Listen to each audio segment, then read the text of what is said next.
Mr. Shore was Mr. Peterson's father-in-law, 25-year member of this school committee, and a longtime school physician who I'm sure treated thousands of students as they came through these doors. I didn't have very much opportunity to speak with him, but one time when I did, he gave me some great advice, and he said, it was when I was relatively new on the committee, and he said to me, "Don't let them get to you."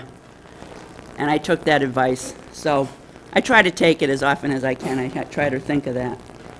So please, with me, please join the school committee as we offer a moment of silence and our sympathies to Mr. Peterson and the entire Shore family. Thank you.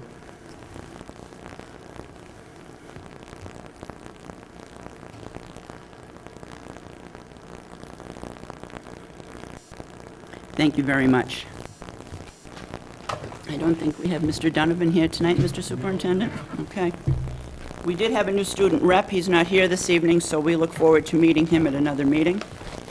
Going to go right into we have a jam-packed agenda, as everyone knows, and I know we have face-off. So, I'm going to get through this as quickly as we can. I don't think the game starts till 9, right? Oh, it starts at 8. Well, we'll do what we can. If we could take a look at the May 23rd meeting minutes. There are any changes or corrections? Move to accept as printed. Second. Thank you. Any comments? Okay. Mr. Anderson? Yes. Mrs. Ravelli? Yes. Mrs. Coonan? Yes. Mr. Peterson? Yes. And I vote yes. We have approval, 5 votes.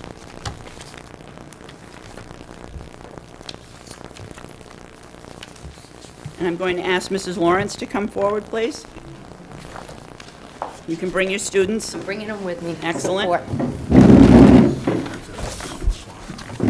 I will be short and sweet. Okay. Okay? Good evening, Chairwoman Ms. Ennis, Vice Chair Mrs. Coonan, Member Mr. Peterson, newly elected members, and congratulations to Secretary Mrs. Ravelli, Member Mr. Anderson, Superintendent, I'll try that one more time, Superintendent Himmelberg, Mr. Matthews, and Ms. Barton. Thank you for allowing me to speak with you tonight, and I'm here as the advisor of the class of 2012 to respectfully request that the school committee consider giving the class of 2012 the opportunity to travel to Disney in 2012 during their April vacation.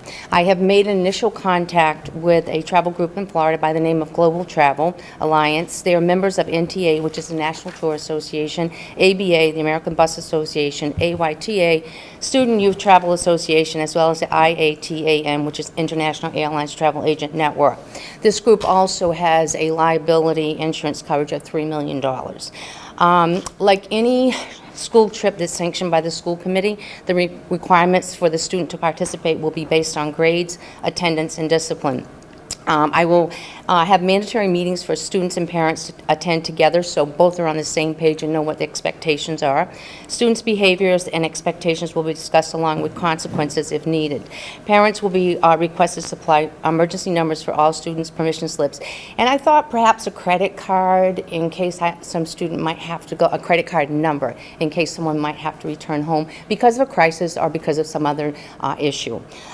Something that you need to talk about because I don't think I have the right or the authority to do that. Students that do not show the utmost respect for what would be considered the creed of discipline at Oxford High School would be placed in jeopardy with some of the class activities that would go on afterwards. And some of those things would be things like the prom, class trip, class night, and if you chose to do so, perhaps, I hate to say that the kids would be ill-behaved because I don't believe they would, so I'm not even going to go there. For every 10 paid students, there's one chaperone. I have had at least 6 teachers ask, could they chaperone if we were given permission? So there seems to be quite a bit of support from the staff. I passed out an itinerary, and I am not going to go over that with you. You certainly can read as well as I can read to you. So if you would take a time to go over that at your leisure, I'd appreciate that. The initial contact that I made with Global was May 13th. We had to have a $200 deposit. I explained to them I was having difficulty getting on the agenda, and then there was the issue of the elections. So there was a couple of weeks, and they said that they could take a look at that if we were granted permission. So it's a $200 deposit. The second payment is in October, which would be about $350, and the final payment for $400. And as you can see on the itinerary, it's a total of about $959, 4 kids to a room, and they get an awful lot of bang for their buck. It includes airfare from Providence, and the proposed itinerary is at the bottom of your page, which they have them busy every day of the 4 days and 4 nights and 5 days that we would be there. That's pretty much it. Any questions? Who's with you this evening? This is my treasurer of the class. Her name's Savannah Goodrich, and this is her sidekick. Becca Bull came to tell you why they'd like to go. Okay, go ahead. Thanks. Let's hear from you. We've always had so much fun on our class trip so far, and we've grown so tight as a class that it's just like a once-in-a-lifetime opportunity to be able to go to Disney with all of your friends for like your last year of high school. It would just be an amazing experience, and we've never done anything to prove that we weren't a good class, well-behaved, and we just think we deserve it, and it would be great if you'd allow us to do so. Do you want to add anything? No? Oh, she's just, I guess, I'm in agreement. more support, I guess. All right, that's fine, thank you. How many students are you looking for, have you heard from? Well, based on like past things that we have done, I have found that it's been pretty much a split in the class, like half. So I'm thinking maybe 60. 60. Yeah, and this agency also is kind of like the mother hen of tour guides down there. They have buses that they pick you up, and they have chaperones that they also supply. They also have a security guard at night that they supply. They also said that they would send us ideas for fundraising to defray the cost for students that would like to go that maybe can't afford all of it, so we'd like to accommodate any student that would like to attend. Any questions or comments from the committee? Mr. Peterson? We haven't had anything of this nature for the senior class for some time. And what prompted this, and what educational benefit is this? Is this on, I don't have my calendar in front of me, Mrs. Lawrence. Okay? Is this on school vacation? Yes, it would be. 100%? Absolutely. There would be no Friday before, Monday after? We will not play anything? that game, I promise you. I promise. And I also like to point out, this would not be my first trip to Disney with a class, it would be my No, I know third. that. And the first 2 times I went, it was it was really enjoyable. The kids were well-behaved. When they were told to be in their rooms, they were in their rooms. We literally told them that we would do this, and we did, and I would do the same thing. We take their doors shut at night, so if they open it, we know it, and tell them that up front. And they pretty much, respected the fact that they had the ability to do this trip. And How long ago was it when you did the that? last time I went was, Mr. Boucher. When did he retire? It was with Bob Boucher. I'm going to say probably 96, maybe 97. I'm not 100% sure on that. It's Okay. something the kids have been asking me to, actually class of 06 asked me to do it. And I never just got around to doing it, I guess. And this class has been a little bit more pushy about it, so. You have the floor, Mark, go ahead. The reason I ask that is because we haven't approved, or we've just got the preliminary on, quote, the cultural council trip. So this would also be a separate trip, and this is not in lieu of your senior class trip now that they just go to, I don't know, Springfield or wherever they go to. That class trip is paid through class dues, Through and it class comes out of the dues. class treasury. Okay. There would be nothing coming out of the class treasury with this. So that would still go the same as Yes, as absolutely. asking for addition Yes. for this then? Yes, this is additional. Anything else? No, I'm for you. now, thank you. Thank you. I think that I'm interested in hearing what Mr. Wells has to say about this, his opinion. Also, the superintendent. I don't know if we can, when do you need this $200 deposit to get in there? I had them just waiting, because I told them obviously, I'm not going to move forward and collect money until I get a go from you or not. And they told me that they would work with me on that, whatever that means. 60 students, to me, is a lot of students, to me. I have very mixed feelings on this, I'll be honest with you. Okay? Okay, because of so many students.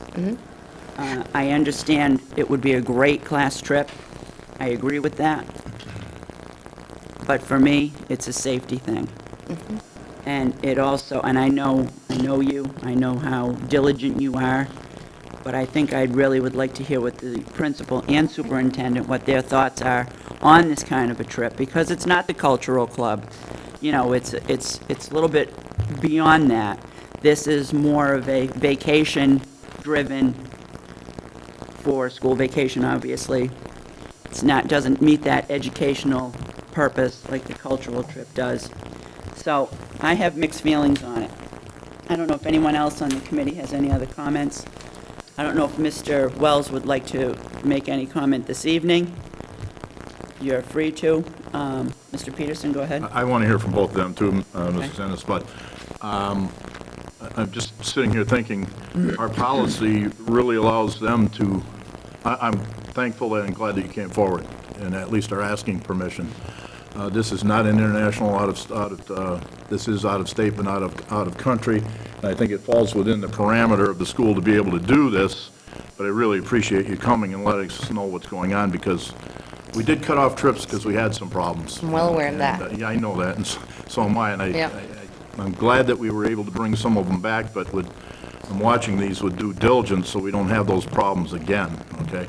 And I know you, Mrs. Lawrence, and I'm sure there won't be any shenanigans, okay? Oh, no. Well, I know that. But anyway, okay, I'd like to hear from them, but that'd be I'm great. leaning toward it. It's not on our time. Was my concern, that we weren't granting any Monday or Friday prior to or anything, and setting precedent to allow students out of school, this type of thing. Go ahead, sir. Mr. Just one Ravelli, sorry. question, what would be the actual dates? Well, it's the fall, whatever the dates are for the April vacation, it would fall in. Not what's listed. No, these would be wrong at this point in time. This was just a generated itinerary to present to you, and this is what would happen. The dates would just change, that's all. If Mr. Anderson, go ahead. Chaperones, how many are you looking for? One, for there would 10? be one for every 10 kids, And they would be assigned to those students? absolutely. So there'll be no substitute by not being out of school. Just another one, there's no additional cost to us for substitute teachers, because this is out of school. That was Right. another reason for the question. Mr. Wells, if you wouldn't mind coming forward and giving us your thoughts on this trip. You could join the ladies at the table, that would be great.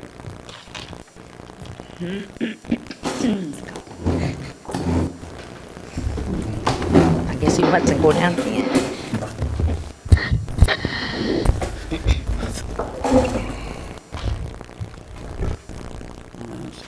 Go ahead, sir.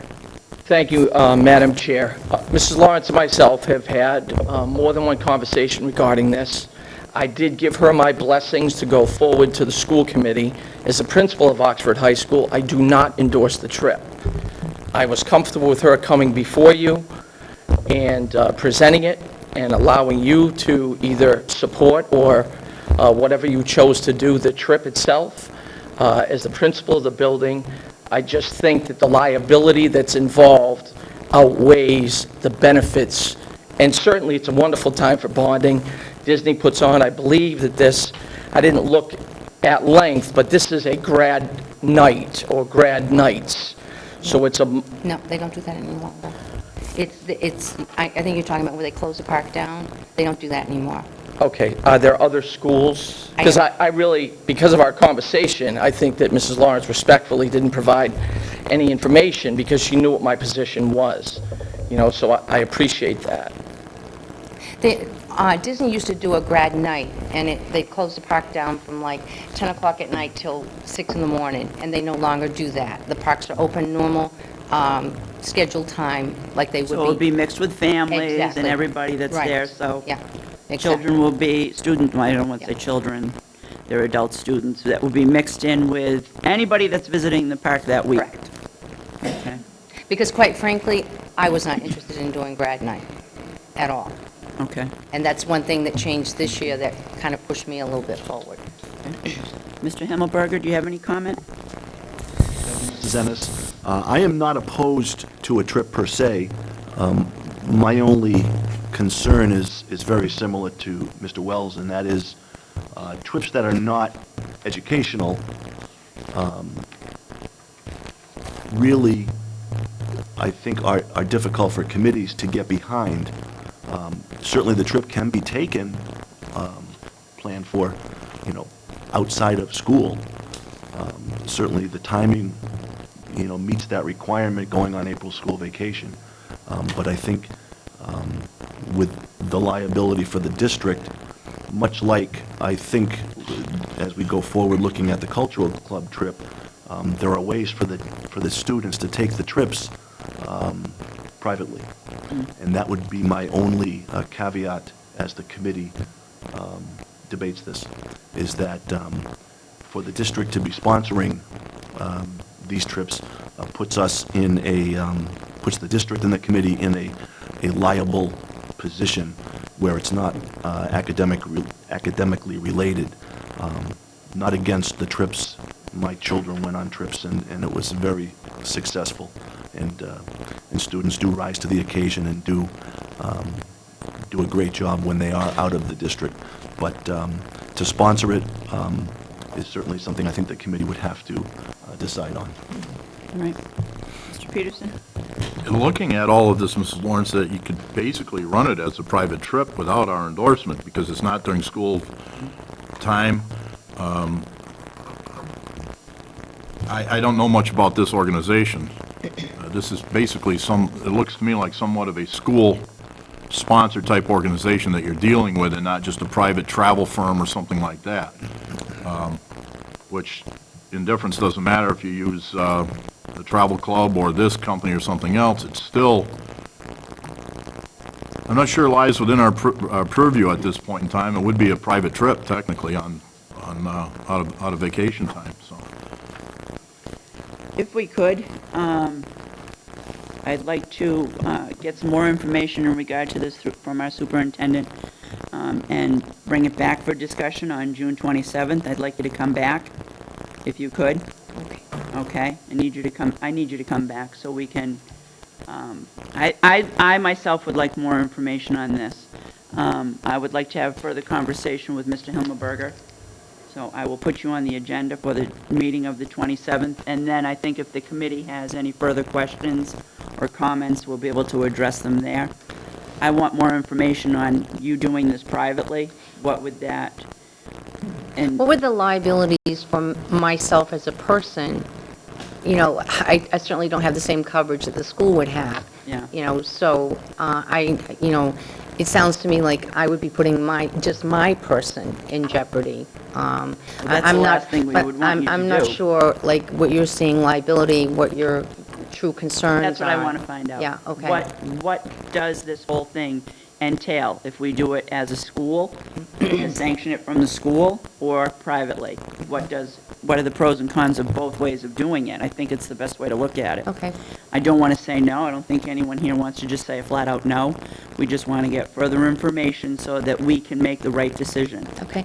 We've heard Mr. Wells, we've heard Mr. Himmelberger, we've heard from you, so now let us do our, as Mr. Peterson said, due diligence so that we do the right thing. Okay. Could you know. tell me the start time of that meeting, please? That meeting, so far, will be at 6:30. Okay.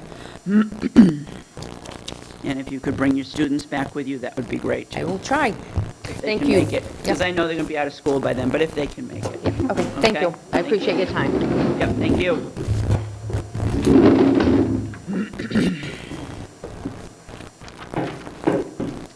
Next on the agenda, we have Oxford High School to be considered as a unified school for Special Olympics. Mrs. Ross and Mr. Wells. Anyone else coming up with you? Godowski. Mrs. Godowski. And you have a student with you, if you could introduce her to us. Actually, a former student, Former student. Graduated senior, yes. Emily Maynard. Thanks for coming in, Emily. I apologize for the last minute. The Pirates United portfolio that you have before you really and truly summarizes. If I could give you a very quick background, because I know that we have a long agenda this evening. about a year ago, Heidi Godowski wrote a grant, a service learning grant through Youth Service of America, which was in conjunction with the Special Olympics, called Get Into It. We received the grant for $1,500. It provided us with some equipment, T-shirts, some transportation. Our students at the high school had the opportunity to go to the elementary schools and to work with the younger kids. And it was a Project Unify experience for them. So it combined regular education and special education students. Tonight, we're coming before you, and this is a small part of that. The three of us, actually, Ms. Ross, myself, and Emily had the opportunity to go to the Special Olympics headquarters in Marlboro and meet with them for a few hours, including a coaches meeting. And what we're looking to do is to become the second school in South Central Massachusetts. To South High School is the first school to be a unified high school for Special Olympics. It could provide a tremendous amount of financial opportunities to get this going. The potentiality of the vicinity of $15,000 is real. And a unified team essentially would be both a regular education student with someone with disabilities. Now, unfortunately, in this neck of the woods, there really hasn't been that opportunity for a lot of different children. Emily, for example, why don't you talk about the team that you play for? I play for the Seven Hills Panthers. I'm on a team with my former best buddy, Nicole Ross, and I'm a unified partner. So I pretty much help the team. I play on the court with them, but I can't shoot. And I also played on the soccer team for Seven Hills this year, and the same rules. The partners can't shoot. We just help them, You just assist. direct them where to go and things like that. Good, that's good. And Mrs. Ross has been a Special Olympics coach. Maybe you could just talk about the experience. And quite frankly, the binder that you have before you was put together by Patty and Emily. So I'd like to give my hats off for an amazing job with that. I'm good with the binders. My daughter has been involved in Special Olympics, 7, 8 years, and we've always had to travel. We go through Seven Hills, so we've always had to travel out of town to do that.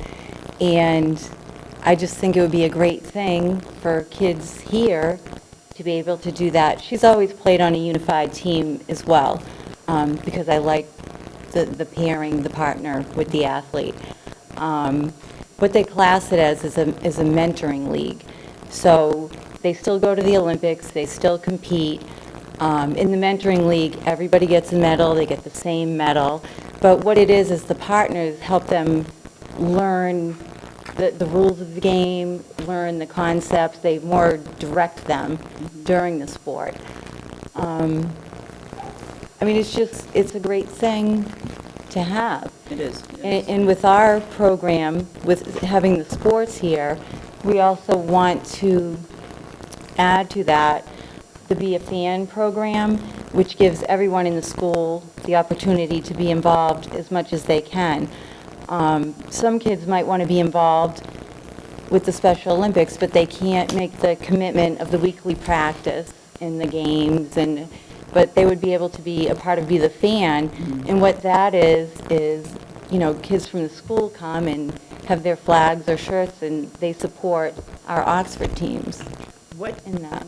it says, we just got this tonight, so we haven't really been able to flip through it, but the August tournament, would that be August this Yes. summer? Yes. Okay, that you're looking for. And we were planning on doing, having a bocce team and a fishing team for that. Now, how many students would come our way? Well, that's up to us, really. We can, as far as athletes, we're allowed to take in athletes from anywhere. It doesn't have to be, they don't have to be part of the Oxford school system. So they can come from outside school districts? Correct. Is that how it would be? It would be school districts? Our target population clearly and obviously would be Oxford students first. Right. From that point forward, now the interesting part is that we could have, for example, younger students play on a team that's for older kids, if they're eligible in terms of their athleticism, so that it's somewhat reasonable. Yes, we can do that, so that will certainly help us.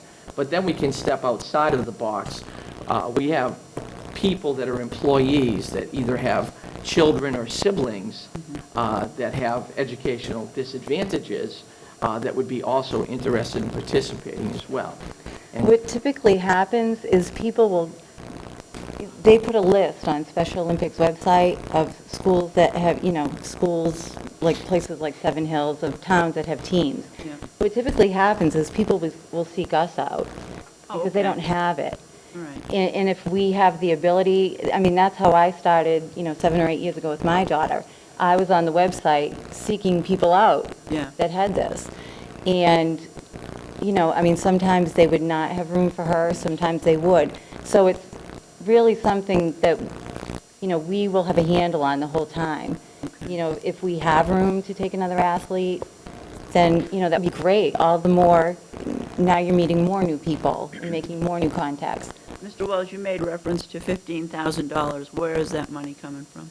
there is there's federal monies available, quite frankly. Heidi, as recently as today, sent an email to a woman in Washington, D.C. Her name is Jenny Newberry, who is at the national level. But the National Special Olympics Committee will be sending money, and correct me if I'm wrong, to Massachusetts. The Massachusetts Special Olympic Organization will then target unified schools to promote the program.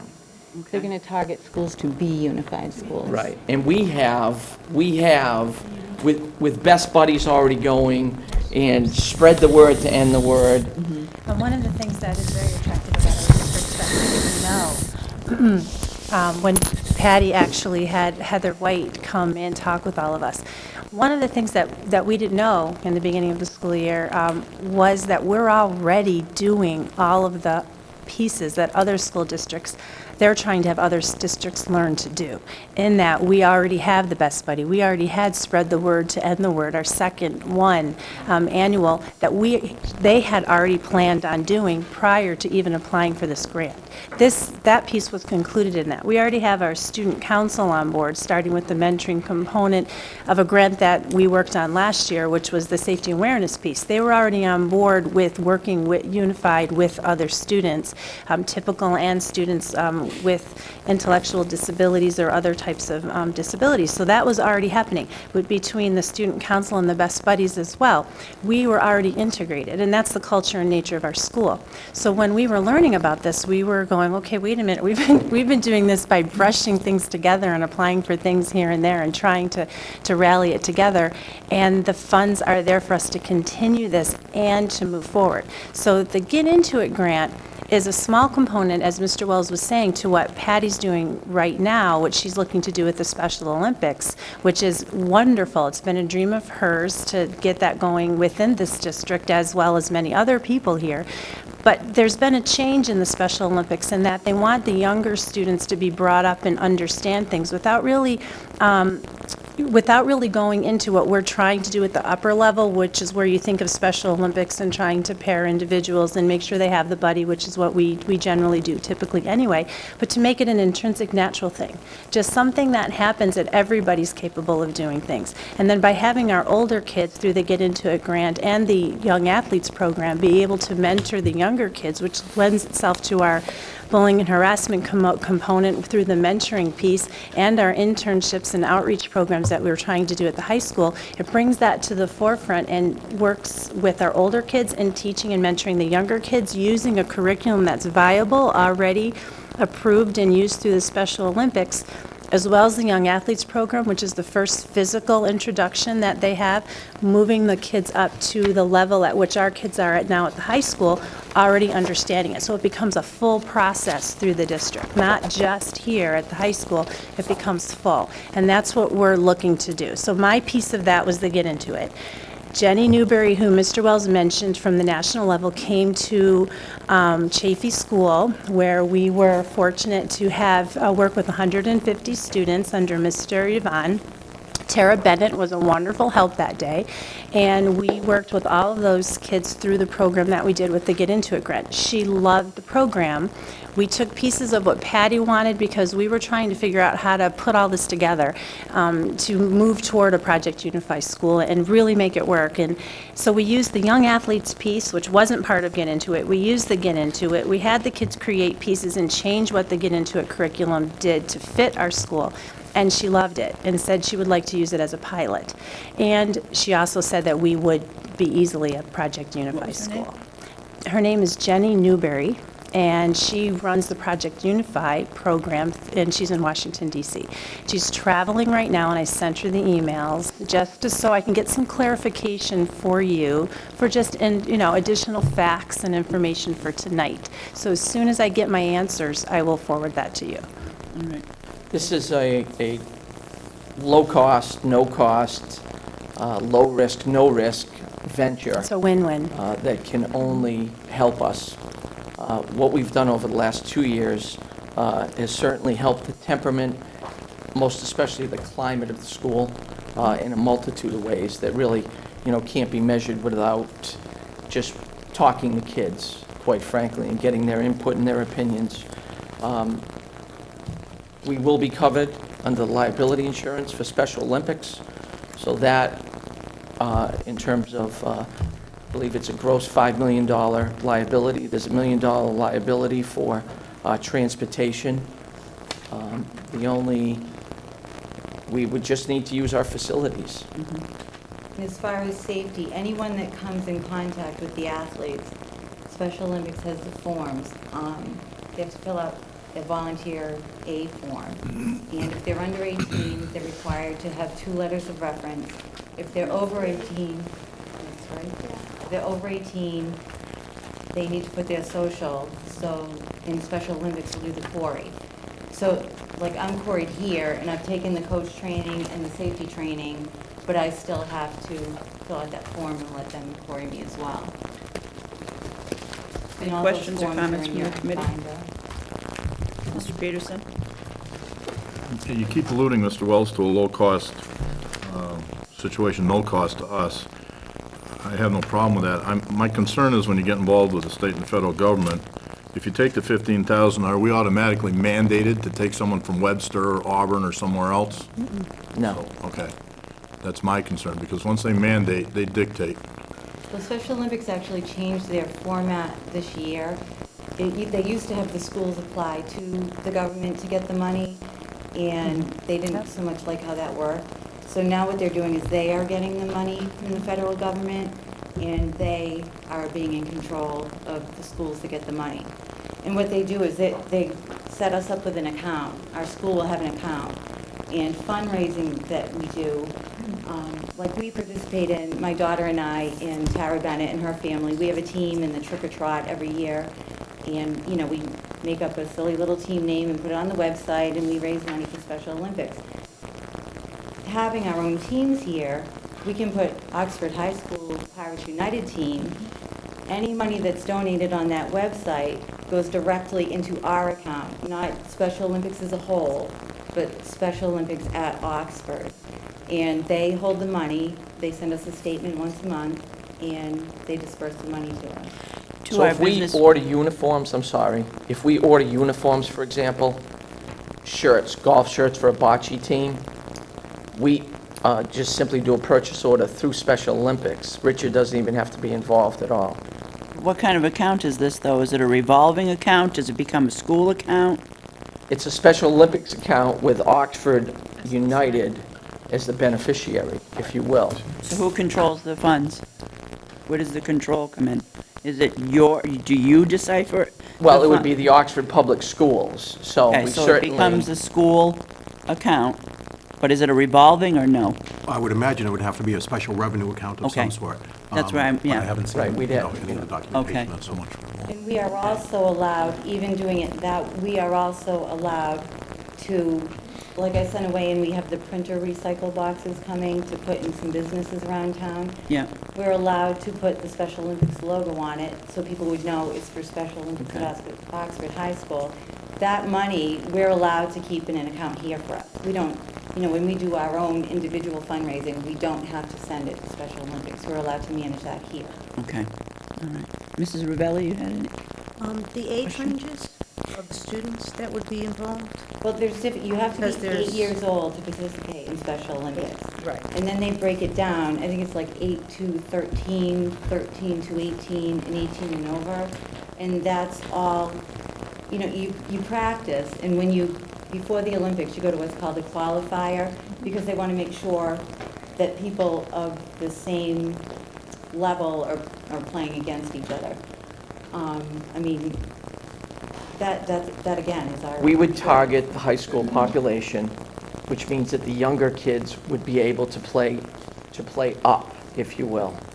They would be able to play up. However, in a very kind way, they've already warned us. We met with a woman who runs the Shrewsbury Special Olympics program, and she too started out with a very small idea, and it's really kind of taken on a life of its own.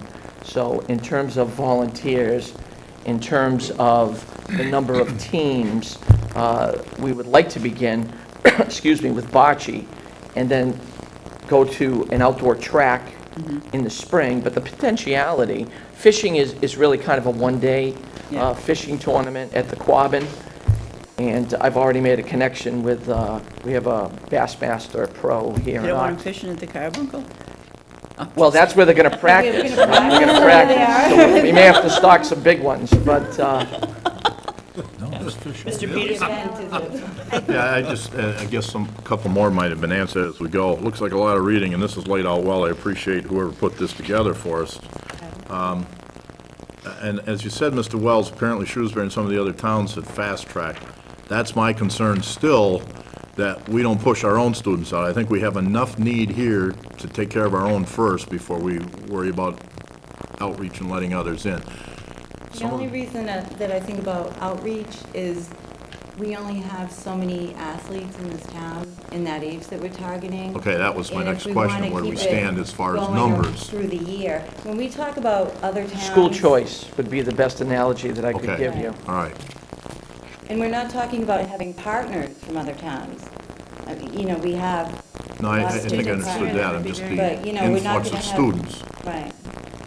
And could the oth- outweigh ours. The other piece that I wanted to bring up to Mr. Peterson, if I might interrupt, is socialization opportunities. If you bring in other students from other areas, I understand our that's all students fine get and well, that but we deal with exposure. that with athletics right now. Socialization is fine and joint teams are fine, but if we don't have enough for our own, I look at servicing my own first before. Well, that's the not idea, the add- design and development. It's certainly not to benefit another one of our schools, or a Okay. partnering school.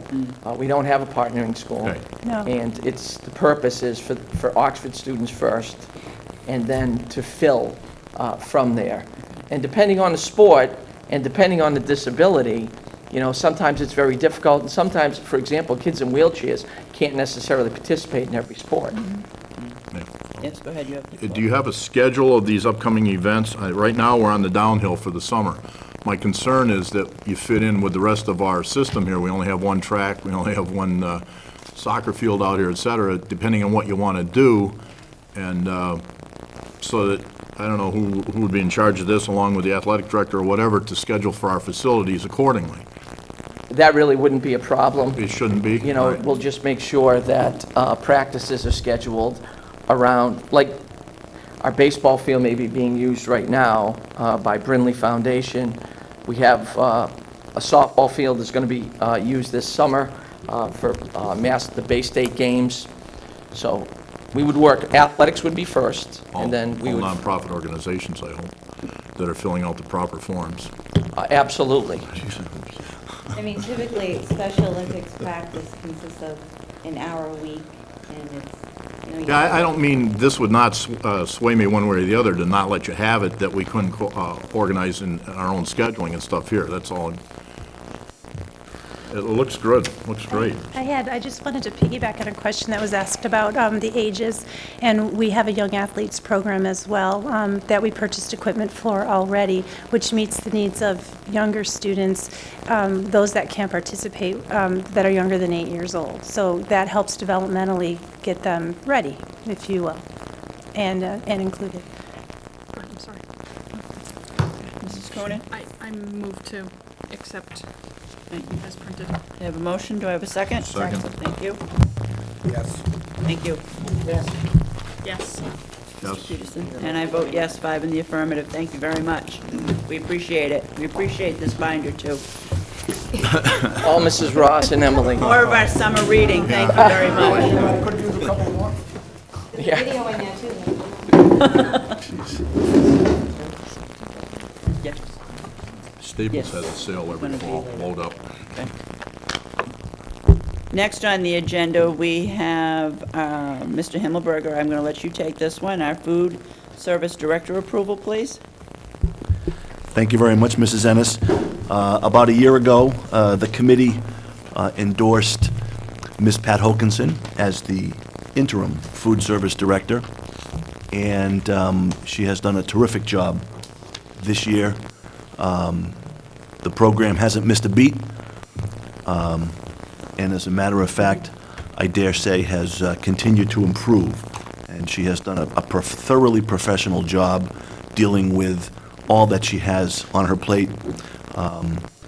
One measure of her thoroughness and effectiveness is I have received exactly 0 phone calls complaining about the food service operation. And so I think that she has done a terrific job, and it would be my recommendation that we remove the interim from Ms. Hokinson's title and make her the food service director of the Oxford Public Schools. Would you mind coming forward? Thank you. Are there any questions from the committee? Mr. Peterson?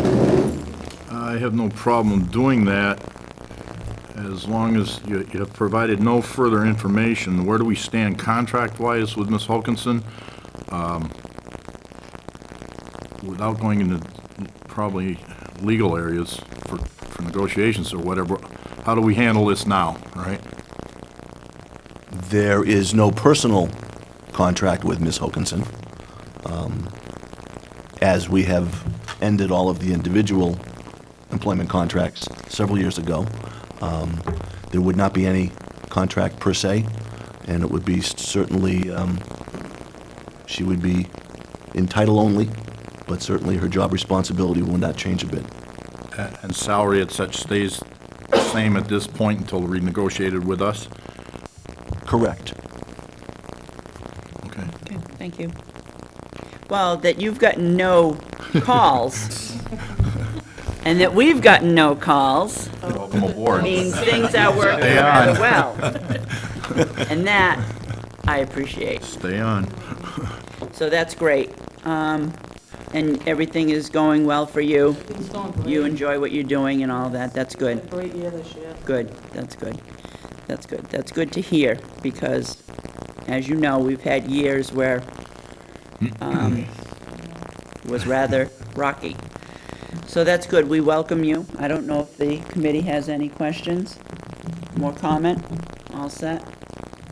Thank you very much. We wish you all the best. I would move to do so to make her job. Yeah, and I'm going to have a motion just to change your title from interim to food service director, okay? I have a motion, do I have a second? Second. Thank you. The vote, please? Yes. Yes. Yes. Yes, Yes. Congratulations and thank you very much. Good luck. keep it up. If the phone starts ringing, you'll hear from us. Thank you. Next, we have more reading. Oh, sorry, go ahead. Well, I was just going to ask, Pat was already up there, just jump down to the... I know, yeah. The If you lunch want to price come back up. increases. Yeah. This is, Madam Chair, this is because the federal government has changed the rules once again as to how food service pricing works. So I'm going to go out of line here for a moment and go for the food service lunch price increase. Give us a minute. No, we don't have food service, Might be a do we? single page. Oh, just that one page. Single page. That's right, that's right, that's right. We just have a few One of things the to few go single through. pages. Sorry. This is what your school committee did all weekend, so everybody knows how hard we work. It's one page. No, I don't have, like, how much single pages? It's not I color think I coded. have- No, it's 1 page, you said. All right, this one. This way, this single page. saw a lot of things. I don't remember seeing it either. We don't Ellen, have can that I now. see that? We don't have that. No, we don't have that. We No. don't have that. But anyway, that's- Well, what we can do is this. Pass it down or something. I'm going to. I'm sorry. Yeah, I'm Pat going could give you the background. No, it's okay. It's all right. We have a couple. We do have an increase, and I'm going to allow you to explain the increase and how the increase is going to take place, because from my understanding, it's not going to be a one-time 45-cent increase. It's going to come in increments, I guess. Yes. And if you could explain that to us, how we're going from $2 to $2.75.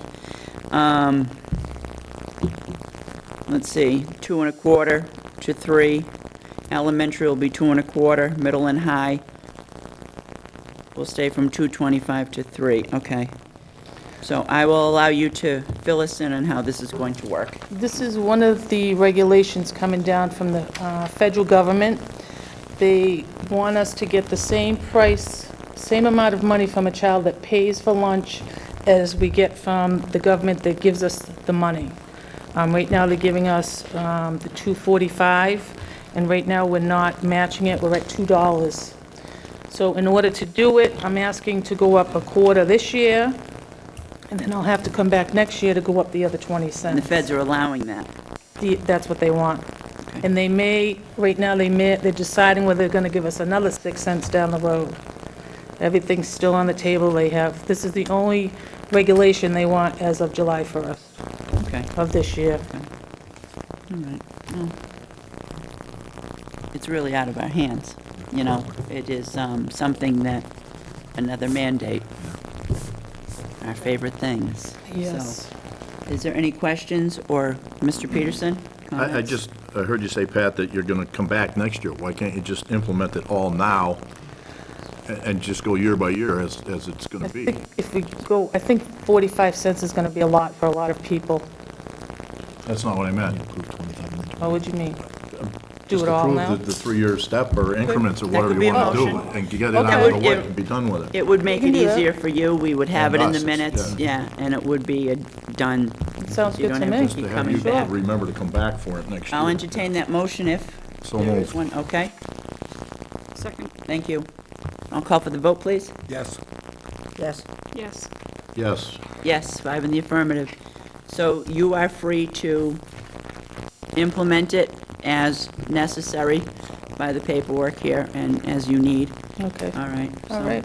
Thank you. Easy enough. Thank you very much. And we're going to have Wilkinson come back at our next meeting with our food service bid, so we'll see you on the 27th. Yes. Thank you. Yep. Okay, moving on. Now let's back up and we will go to the FREC bid approval, please. Yes, sir.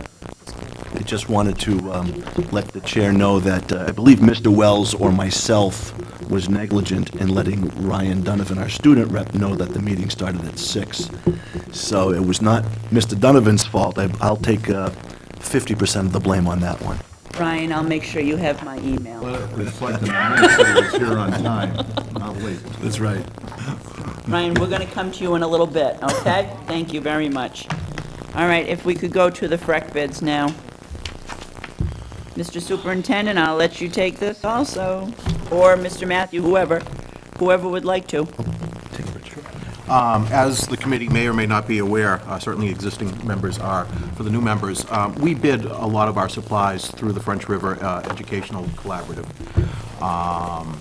Primarily, the bids in the past have been for copy paper, which is one of the larger ones, as you can imagine, computer supplies, and school supplies.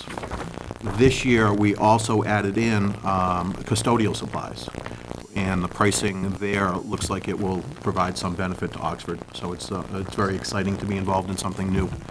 Additionally, at tonight's meeting, you were handed the athletic bid, which was not ready before, when the packets were ready, but was available for tonight's meeting, and is in front of you.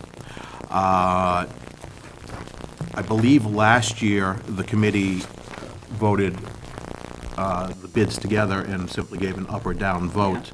I don't know if anybody has any specific questions or concerns or comments about any of the items bid out here. The one thing that I would say is, at least on the custodial supply bid, and perhaps because this is a new one this year, we have had a couple of different iterations. So I'd ask the committee to approve the iteration as it exists now, but if something else changes, we will certainly let you know that. Okay. I'm going to hold the custodial supplies aside, and let's just go with the French River, the co-op for the computer, the school supply, and the copy paper bid. Mr. Peterson, do you have something? Yeah, I ask this every year, and I'm sure what your answer's going to be, but I still don't see it in writing anywhere. Are these drop ships? The paper is actually bid for a one central drop as well as for multiple drops. And where is that drop going to be? The central drop would be here at the high school. High school? Yeah, and the multiple drops obviously would be each So what individual was it, school. paper and, Paper was the only one bid like that. okay, for a central drop? Yeah. The rest are all drop ship then? Yes. Thank you. I think I'd like to make just a really quick comment here, just so the public understands that we really do have some significant savings by going through this co-op. It's a lot of different districts take advantage of this, which makes it a win-win situation, if you want to talk about a win-win. So the public can, I'd like that in the record also, just in case these meeting minutes ever get perused online, that there are significant savings that come through with these co-op bids. And we thank the French River Education Association for allowing us to be part of this collective group. So I think that's just something that the public needs to know. If there are any other questions in regard to computer, copy paper, and the school supplies only, that's what we're talking about right now. Any other questions? I'd like to entertain a motion to accept. the bids. Thank you. Do I have a second? Second. Thank you. Call for the vote, please. Yes. Yes. Yes. Yes. And yes, 5 in the affirmative.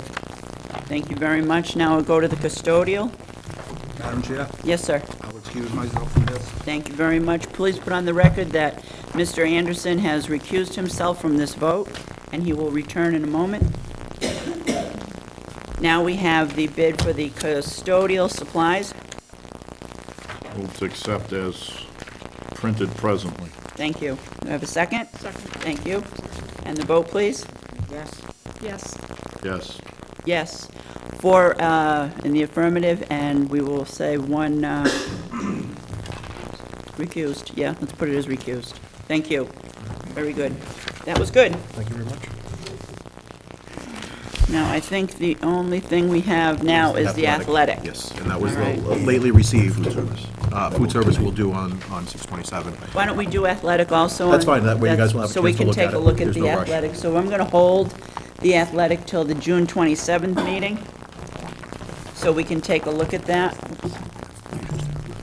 All right, moving along, we have an hour until, let's see. Our Project Coffee Interim Director, Mr. Cannacchioli. Hi, Come Dave. on up.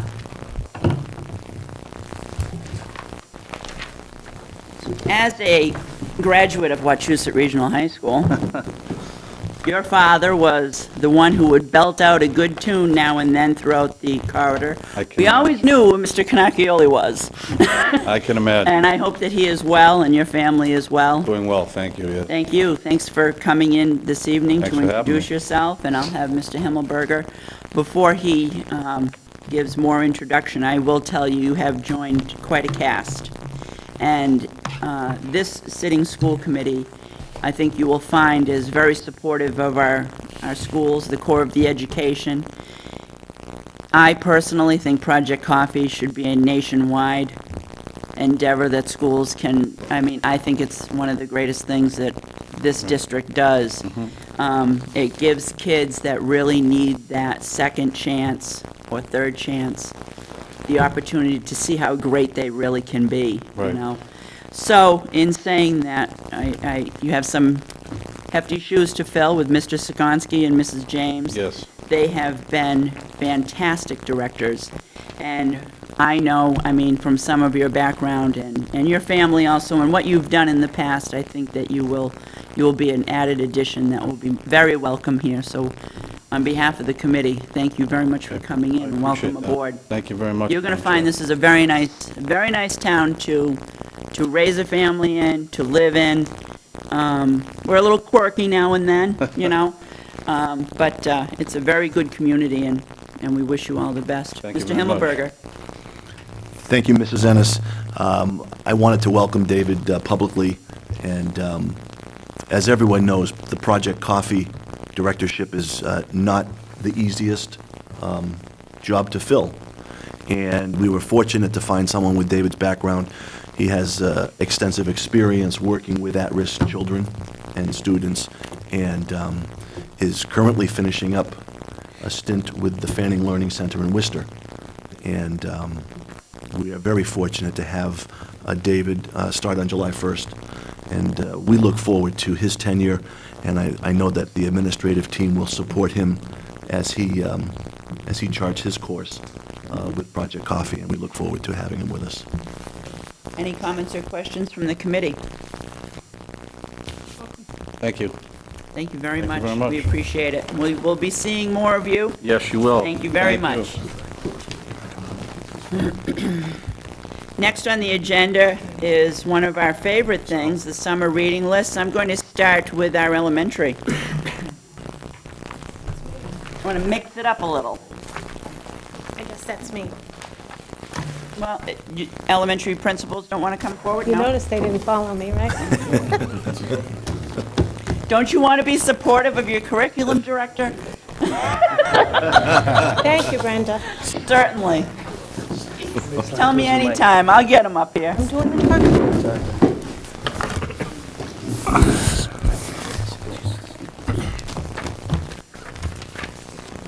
Thank you very much for coming in tonight. Welcome. The floor is yours. We started this summer reading list last summer when our two schools were going through the reconfigurations, so that each grade at each building going to a new school and possibly having a new teacher would have the same summer assignment. We haven't made too many in fact, we haven't made any changes from last summer. Unless you have questions, Any we've questions tried from the to... committee or comments in regard to the summer reading program for elementary? I'll entertain a motion to accept. So moved. Thank you. And I'll call for the vote, please. Yes. Yes. Yes. Yes.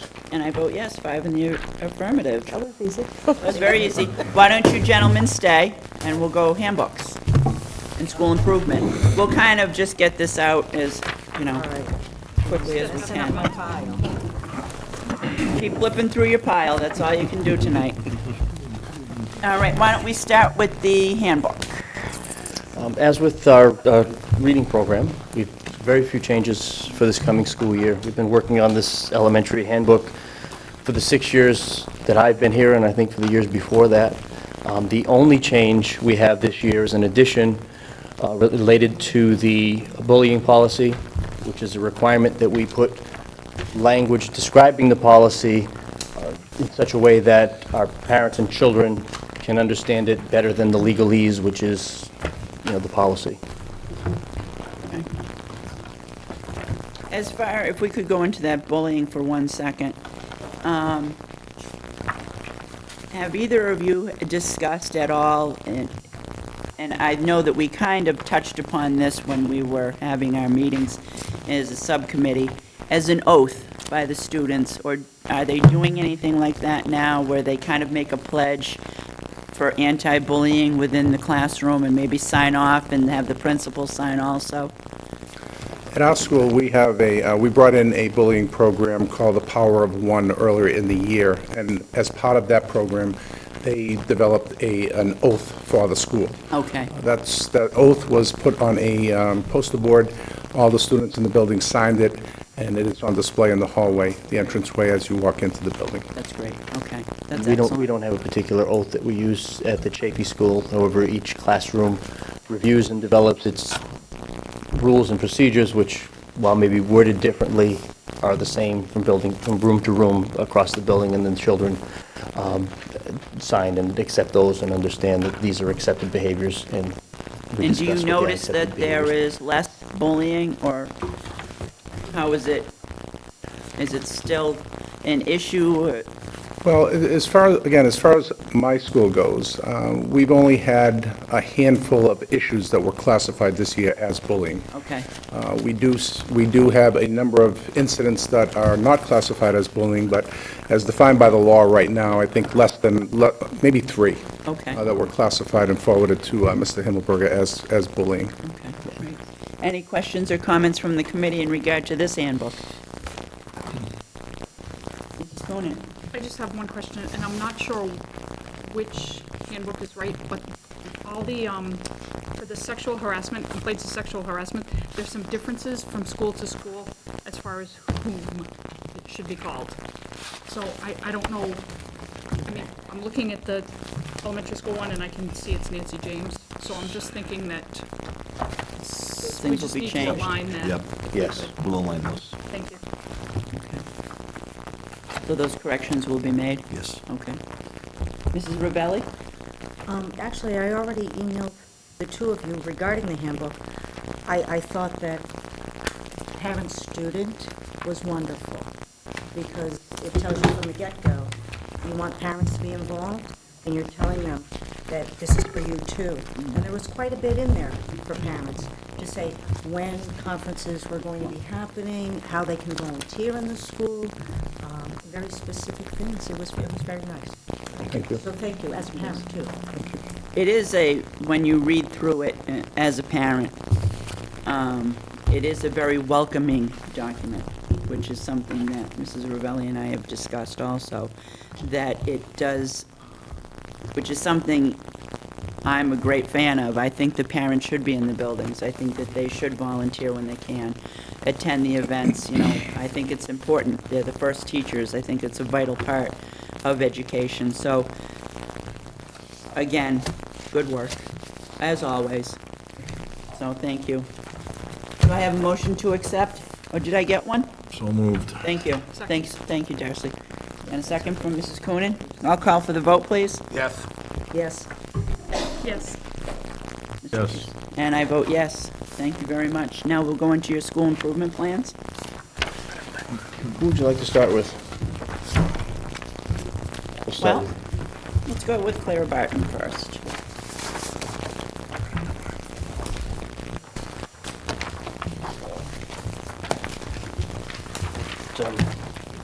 Actually, would you mind if we go in order? Go ahead. Thank you very Yeah, much. that's fine. Our school improvement plan for the Chaffey School for the 2011-2012 school year includes 4 goals focused on academic performance, school climate, and parent involvement. Our first goal is related to mathematics, and continue to refine our local curricula, particularly with the changes coming in the Common Core, so working with our curriculum director to make sure that we're teaching what we need to be teaching at each grade level so that children are prepared for MCAS when they get to 3rd grade. Kind of unfortunate we have to throw that sentence in there. And we plan to do that through the analysis of the data that we have available to us, looking at 3rd grade MCAS scores, which is a good reflection on what we need to work on, because the 3rd grade MCAS test isn't just about what they learned in 3rd grade, it's what they learned starting in kindergarten. We plan to make even more effective use of the DIBELS data that we have, which is our reading assessment that we use for on all of the children in the school 3 times a year. And we will be implementing MAP testing in grade 2. So we'll be training our 2nd grade teachers on how to interpret that data and working together to use that data to inform our curriculum decisions, student grouping, classroom instruction, to make sure we're hitting where the children need the support the most, both individually and as a group. And then we're going to attempt to add to our webpage, and this is the part of our goal number 3, the Homes Community Partnership, some video instruction for parents related to our everyday math program. So we get lots of questions about, what does that mean? I never heard that word. How do you do that? And our hope is to start, my hope is to start at the beginning of the school year with some of our kindergarten teachers presenting some of the everyday math games that parents can do at home with a deck of cards, a pair of dice, walking down the street to help support the math program and begin to introduce the language. And then move into, later in the school year, some of the more specifics of, the one that comes to mind first is a third and fourth, partial products, partial sums. What are the algorithms that we use, and demonstrating those to parents so that when the children are saying, that's not how Mrs. Daly does it, they can look and see, okay, here's how they're doing it, and can better help and better understand the children's homework. The second goal is related to writing instruction and English language arts. In particular, again, looking at our MCAS results to make sure our curriculum is addressing our needs, looking at the MAP testing and our DIBELS testing.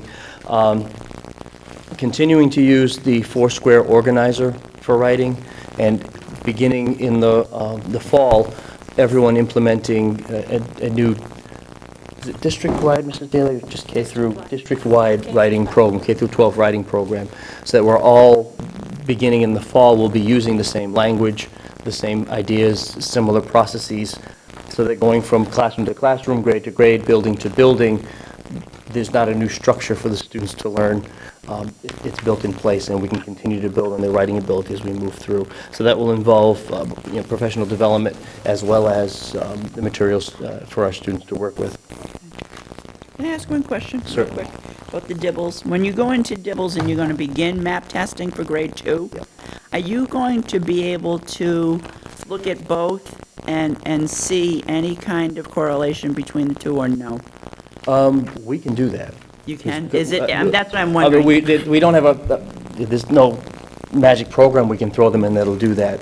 But our Title I teachers and our literacy teachers do a great job at putting the data together for DIBELS, and it's going to be very easy to set them side by side. I'd just be and very take a look interested and see. to see, because DIBELS is completely different than the MAP testing. Yes, it is. Because I've noticed when I look at MAP testing and MCAS, you see a big difference. Sometimes it's a big jump, sometimes it's not. So in this too, I'd be very interested in if you could, We certainly can. through our superintendent, if we could see that once it starts, so we could just see. I think it would be very interesting information. And just off the point, I think related to that, a big piece of that is the focus of our English language articles, the writing. On the MAP testing, there are no open response questions. There's no long essay or long composition for them to do.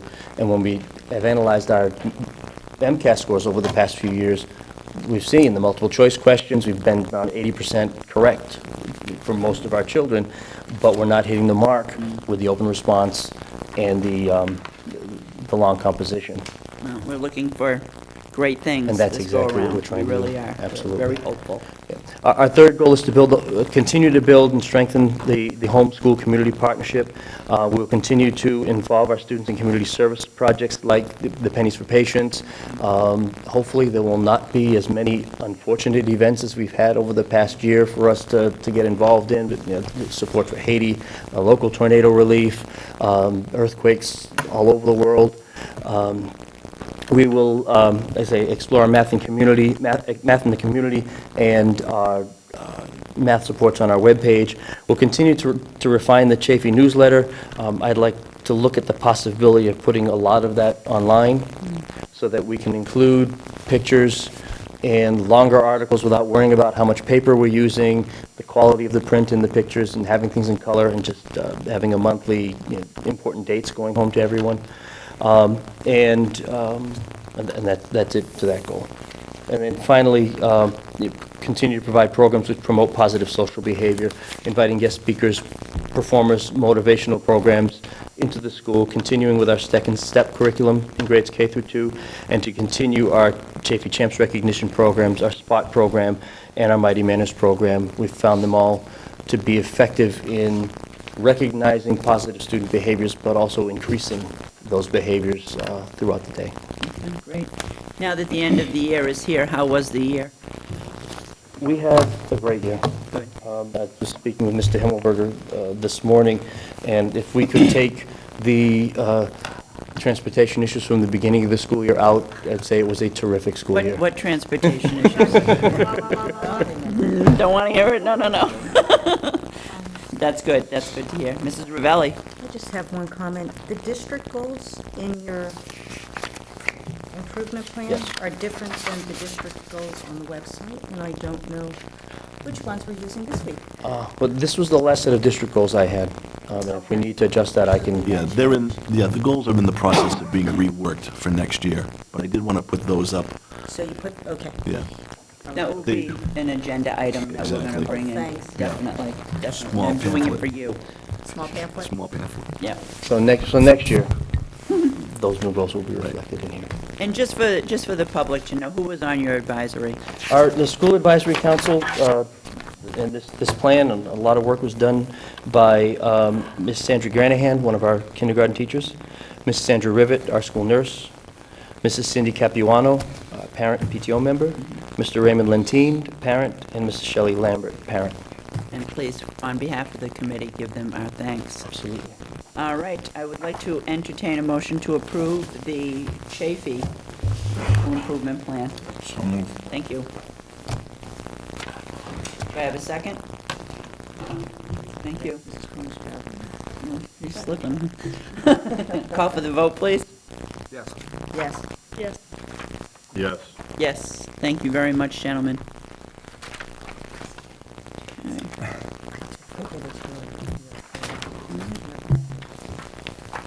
Mr. Barone, I'm Thank you. sorry. That's okay. Thank you very much. Thank you, Norm.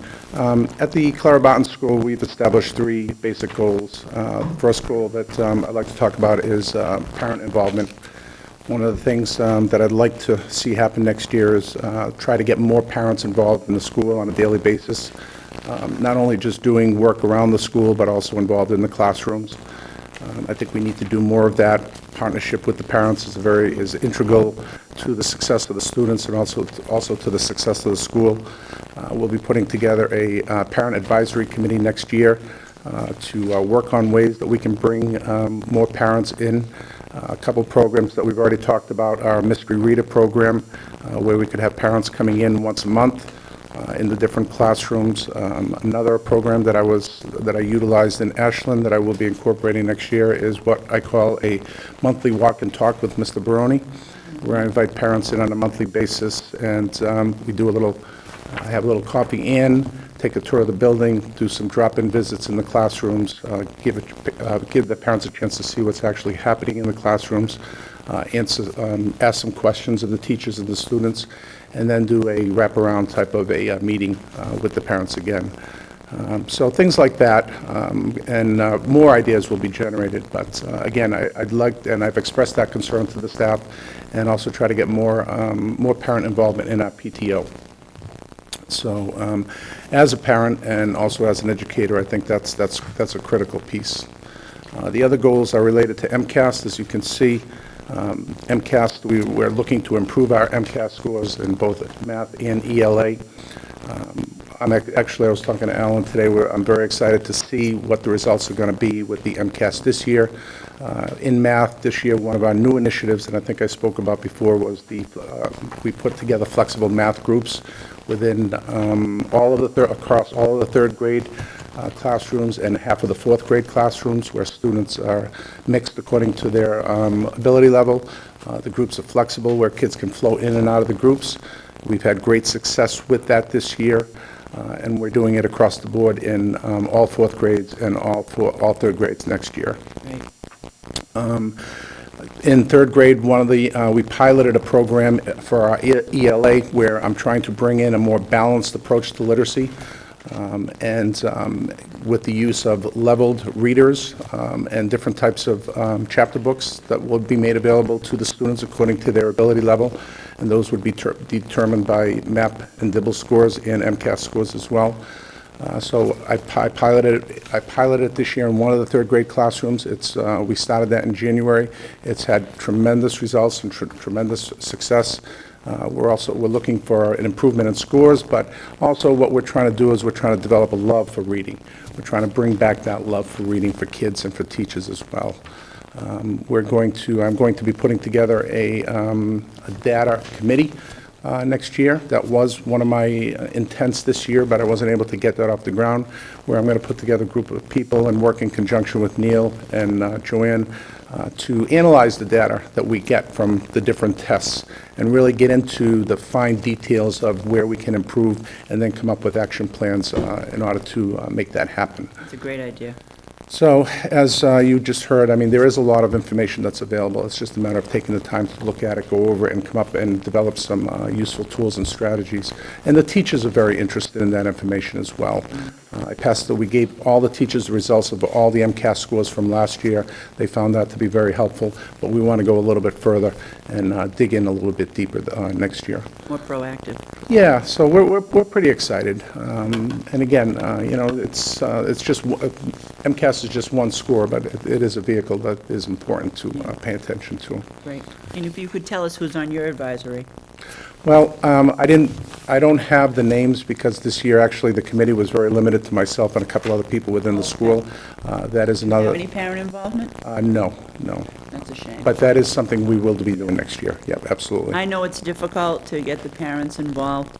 I think that is going to be one of our agenda items. How do we bring parents into the fold here, because they're just so important, so. Well, therein lies the reason why that is one of my goals for next year. Yeah, definitely, that's great. And how did your year go? Your first year here with us? We won't talk about buses. No. Bus issue aside, and again, we really dealt with that rather quickly and efficiently. It was just actually a couple of days of stress and frustration. But overall, I thought it went very well. We made a lot of new changes to the school, a lot of positive changes. We brought the school together as a community. I feel the morale and the climate in the school is very positive. We did a lot of whole school group activities this year so that we could include everybody. One of our biggest drawbacks this year was that we had the fourth grade separated. Half of the fourth grade was on one side of the building, the other half of the fourth grade was on the other side of the building, which caused some anxiety, almost appearing to be like we had two different grade levels within the fourth grade.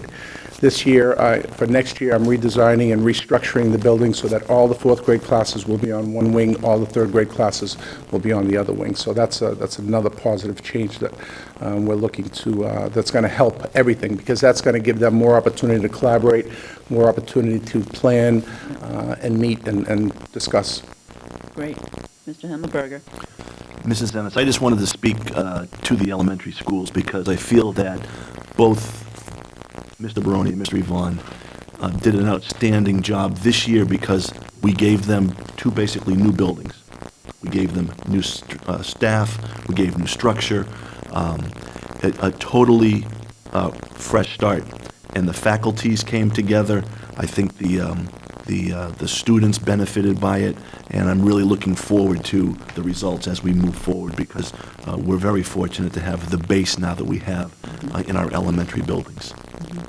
And along with that, two very good principals, in my opinion. So Thank thank you, gentlemen, very much. If I could have a motion to approve the school improvement plan for Clara Barton, please. So moved. Thank you. Do I have a second? Second. Thank you. I'll call for the vote, please. Yes. Yes. Mr. Peterson? Yes. And I vote yes, 5 in the affirmative. Thank you very much, Thank you. gentlemen. Thank you. Wonderful summer. You too. Thank you. We'll be around. Next on our agenda is, let's take the middle school. For your, let's do the handbook first.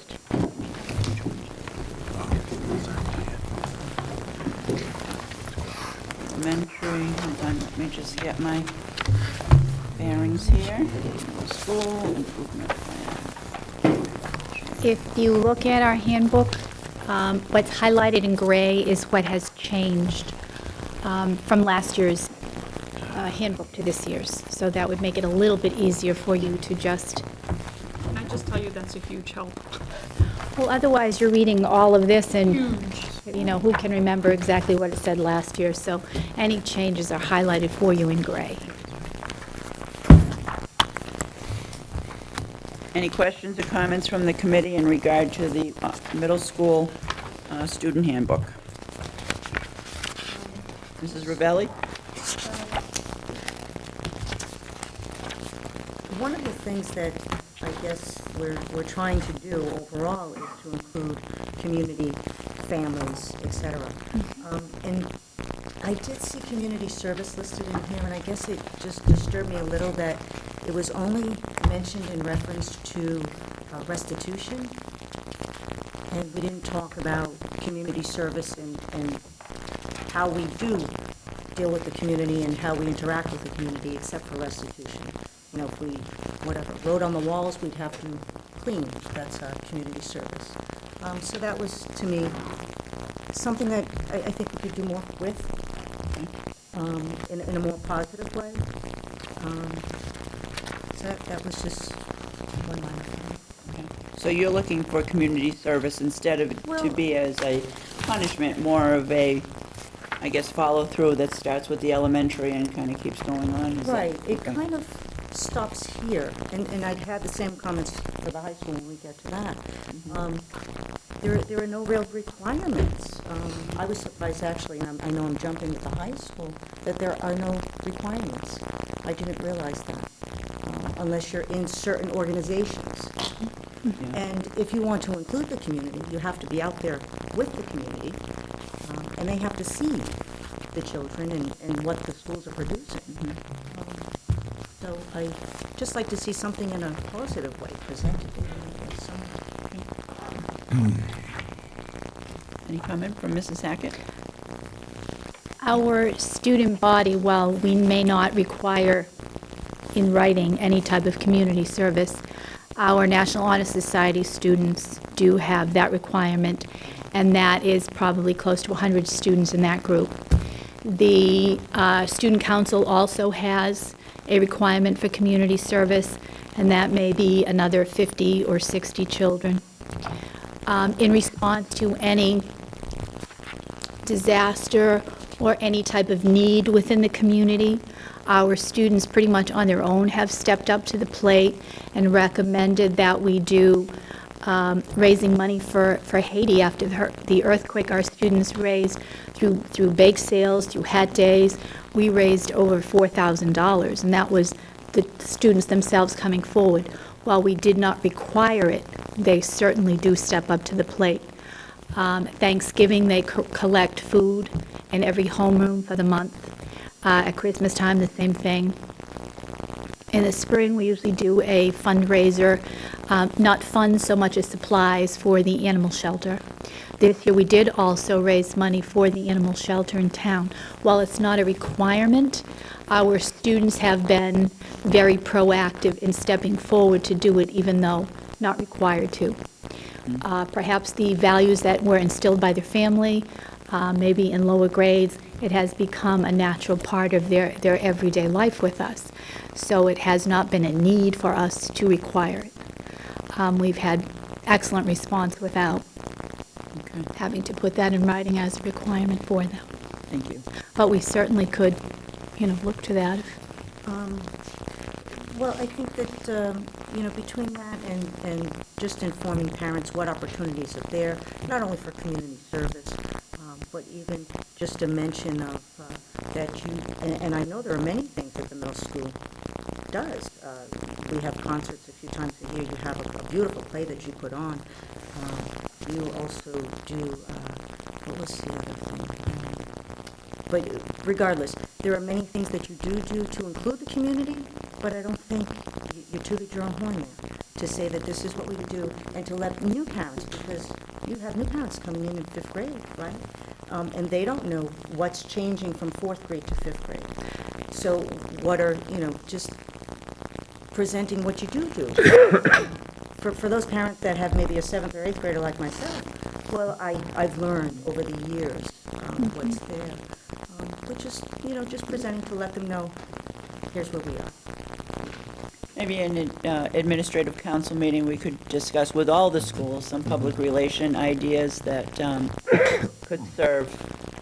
I think that's where Mrs. Ravelli, I think that's where you're kind of going with this. Yeah, I think that to there's- PR the building, to Yeah, all the it's good the things. first thing that Yeah. parents see when a child goes to a new school. And we really should promote what we do, that we do well, and how they can be involved in any little way. And I think that, that's a great opportunity to do that, and we should take that opportunity. Yeah. If I could, if you don't mind me saying, I'd like to see more Abby Kelly families coming back to the Oxford School District, definitely. Yes. Mrs. Ennis, in regards to parents transitioning from the 4th grade into 5th grade, we did, I think it was about 2 weeks ago now, we had Parent University, and we did invite all parents of 4th graders to come and visit with us in that evening. I think it was probably about maybe 2.5 hours.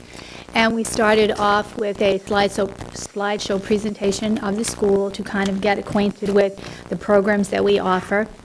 Also, we're able to introduce at that time all of the 5th grade teachers who were present, guidance staff, support staff, special education teachers, team chair. And then we gave tours in small groups of the building so that parents could see the building where our 5th grades are usually housed, and also all the common areas within the building.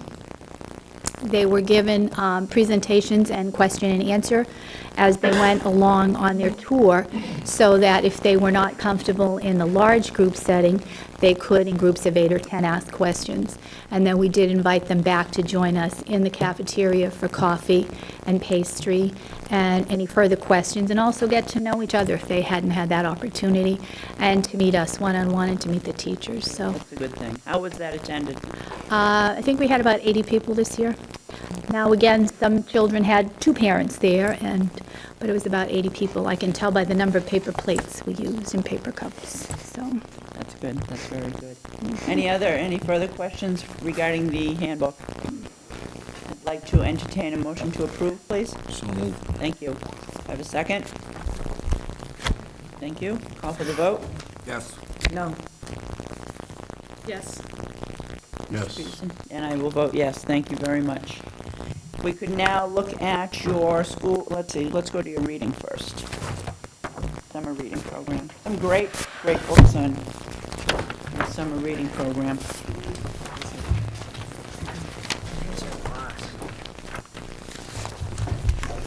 I'm going to start off with a question that maybe because I am a parent of a middle school student, when actually do they need to bring their projects in? I noticed that there's kind of a date here, but it's like floating when they come back to school, that not really adhered to.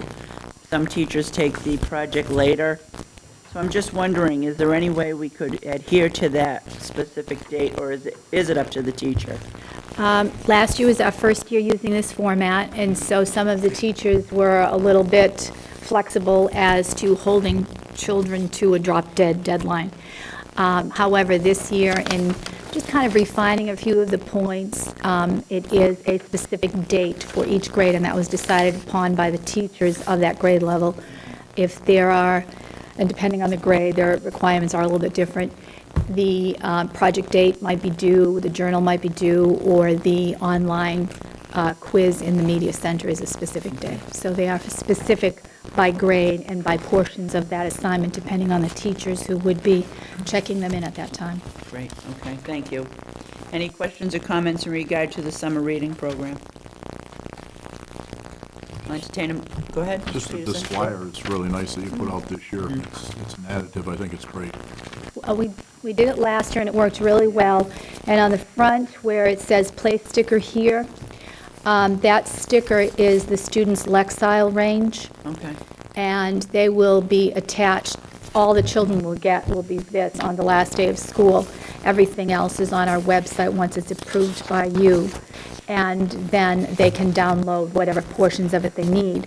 But you can see that would have been cost prohibitive to print out all of this for every child. So the basic tenets of the program are here, and on the front they're Lexile score, and you'll notice that within the brochure itself, all of our books that are listed have a Lexile score. I think the summer reading program is outstanding. You put the sticker on then. We are working on it right now, yes. It is printed out and it comes to us with their their MAP scores through NWEA, and we just download them, and they look like an address label, and we just stick it on there. But yes, we put it on, their name and their scores on there. Any other questions or comments? Mrs. Ravelli? Just if a child has a higher Lexile score, do they, or, do they go and find a book in their Lexile, or it still has to come from the list, is my assumption? We have put together a pretty extensive list compared to in the past where you've had one or two books. Yeah, And it's huge. Yeah. And we have used, at the current time, we've used the Mass Curriculum Framework's recommended reading list. So that we, however, went in and put all the Lexiles in. They did not come there. We had to go and look all of them up in order to compile the list here. Children who have a higher reading list or a higher reading ability certainly could choose something that's not on the list unless one of your required books is going to be the online test. And then, of course, you would have to do one of those from the list. But we have tried to hit all of the ranges that children in those particular grades would likely find themselves. Mr. Peterson? I just want to say, not just you, Mrs. Hackett, but the summer reading program has an extensive, come a long way since we first battled over these and assigning 1, 2, or 3 books. At least the options are there now, so that they have something, they should not be able to find something to read on these lists the way you assembled them again this year, and I appreciate that. Thank you. Anything else?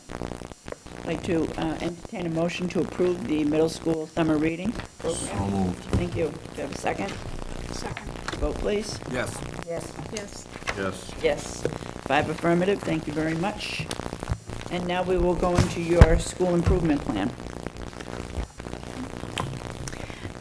We have 9 goals, so, and they were identified by teachers and parents based on what we identified in our school as areas that we could either address something that has not been addressed or continue to address something where we feel we have not met the benchmark. And so we have pretty much addressed our MCAS scores as they are presented for you in the front pages of the booklet, I believe, beginning on page 6. And if you look across at a particular grade or subject, you can see where there has been growth. Unfortunately, in some of the areas, it's very small.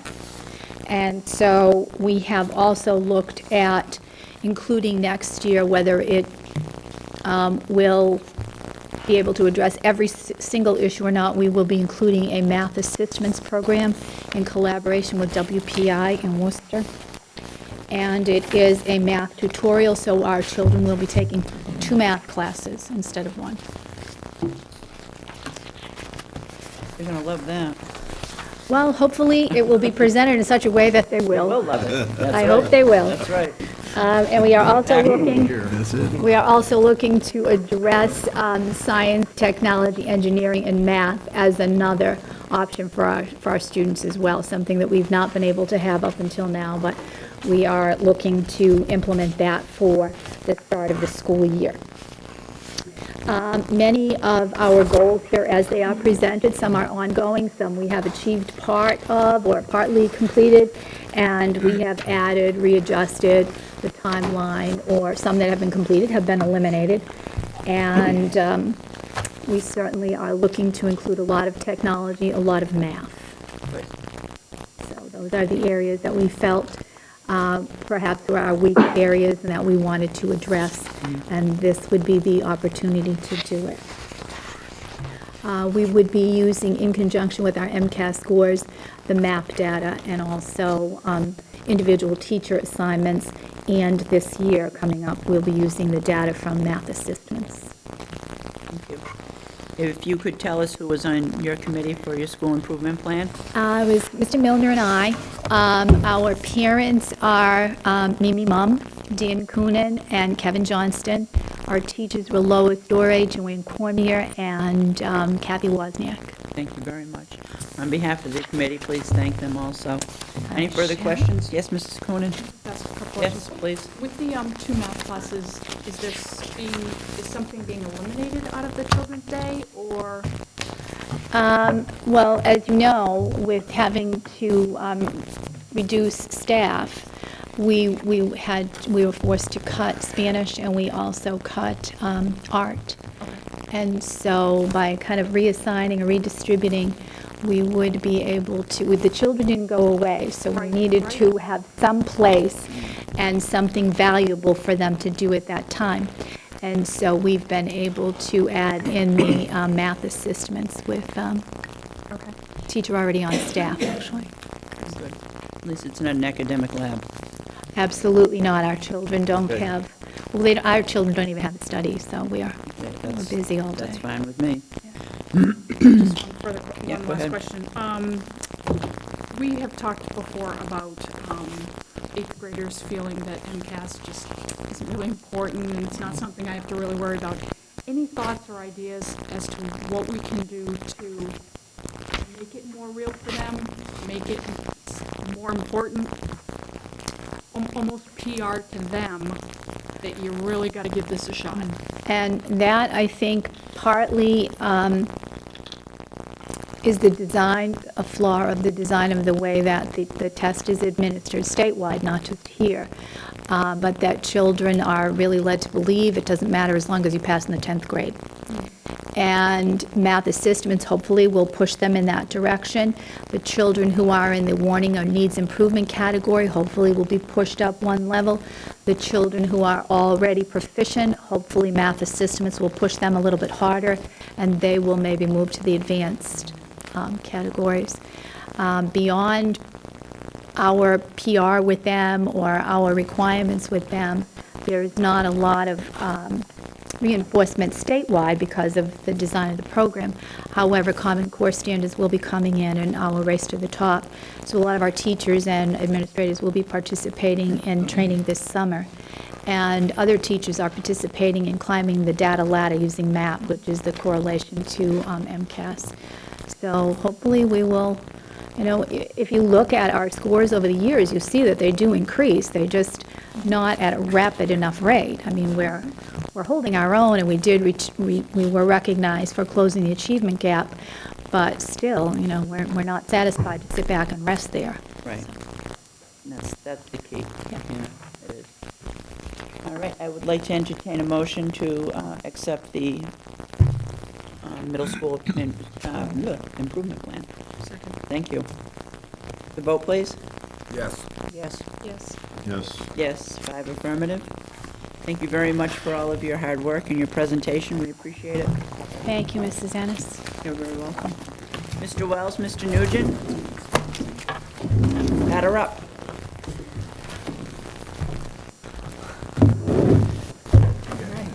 We're good. Why don't we start with your handbook? If I may, Madam Chair, before we begin, I inadvertently should have given public acknowledgement and thanks to Heidi Godowski. Unfortunately, Heidi will begin her administrative career as she'll be leaving Oxford High School and becoming an assistant principal at Lincoln High School in Lincoln, Rhode Island. So we wish her the very best. Congratulations to Ms. Godowski. You're very welcome. Good luck to you. I know that's been something, where are you? Oh, there you are. I could hear you, but I couldn't see. Something you've strived for, so we wish you all the best. Good luck to you in that endeavor. You're welcome. Thank you. We appreciate that. Mr. Wells, Mr. Nugent? Yeah. If we could, Not sure if you have a copy, so just in case. What is it? This is They basically received what the that. middle school did, they did it a little more expeditiously. So what he's saying, like. Oh, okay. Oh, these are your red lines, only in gray? Gray. That's fine. They were sent electronically Okay. to, All right, I'm just going to cut to the chase here, since we're just getting this now. I'm going to hold this handbook, okay? Because we're just getting it to review it. That's fine. If we could hold this handbook till the 27th, so we can review all of the changes. These do take a little time to read, so. Did you not get this was just for the presentation tonight, did we not get the other one? That is not in here. I'm not sure why, but This is. The handbook is was the, sent electronically with the changes. this is just to aid the presentation tonight. so everything we have in this table of contents, high school handbook, is included in there. Correct. In You this? just, yes. Yes, It I is? think- Oh. This is just to this is aid the just to go through- presentation I'm tonight. sorry, I misunderstood. Correct, just to highlight. Forgive me. I'm new. Forgive me, I'm sorry. I'm sorry, I misunderstood. Okay. Sorry about that. You took this and highlighted it. Okay, Just the changes. then we can carry on. Oops. Go No, ahead, that's, Mr. Wells. that's quite all right. Actually, if I may, with your permission, I'd like to defer at this time to Mr. Nugent, who has worked cooperatively with me. Do you have any questions? Because he certainly has done a great job of going over the handbook. Very limited changes. I had two questions. One was dual enrollment, page 8. Page 8. You know, I know what dual enrollment is, but from reading this, I don't think anybody reading this would truly understand what it is. Do you want to take that? So I don't know if maybe just reference to whatever, please see the guidance counselor or whatever have you, or if you would want to explain it more here. Is there a specific school they have to attend? No, what's happened in the past, quite frankly, and, geez, in all due respect, I believe that Mr. Peterson, being the senior member, may be the only one that recalls, the state of Massachusetts, the Commonwealth paid for each and every student to go into dual enrollment, and then they eliminated the funding for that. And consequently, as a public comprehensive high schools, most high schools went away with it in terms of the advertising aspect of it. Yes, it is true that students, once they leave school, go out into the community, go into the world, and then go off to various different types of schools, and they have to pay for that. But dual enrollment, the sole purpose, or the primary purpose, I should say, was to allow students to do exactly that, receive college credit, and then get high school credit at the same exact time. Right now, predominantly at Oxford High School, it has been used as a measure and a tool to assist students to trying to decrease our dropout rate by allowing them to take courses at Quinsigamond Community College when they're substantially behind their peers. Is that confusingly clear? It's confusingly confusing. But currently, we're using it for dropout prevention, so students are targeted as opposed to the program being So then- advertised. A student who's fulfilled, we'll say, their credits by their junior year or getting close to their dual enrollment, that doesn't occur for your higher achievers. At this point in time, no. We don't have an articulation agreement for those students to do that. We'd have to do that with the universities, whether it be Worcester State, for example, or Quinsigamond Community College. Quinsigamond does a great job. They offer a GED program. We're tied into them through the whole GED and dropout prevention and reclamation. Do students participate in that GED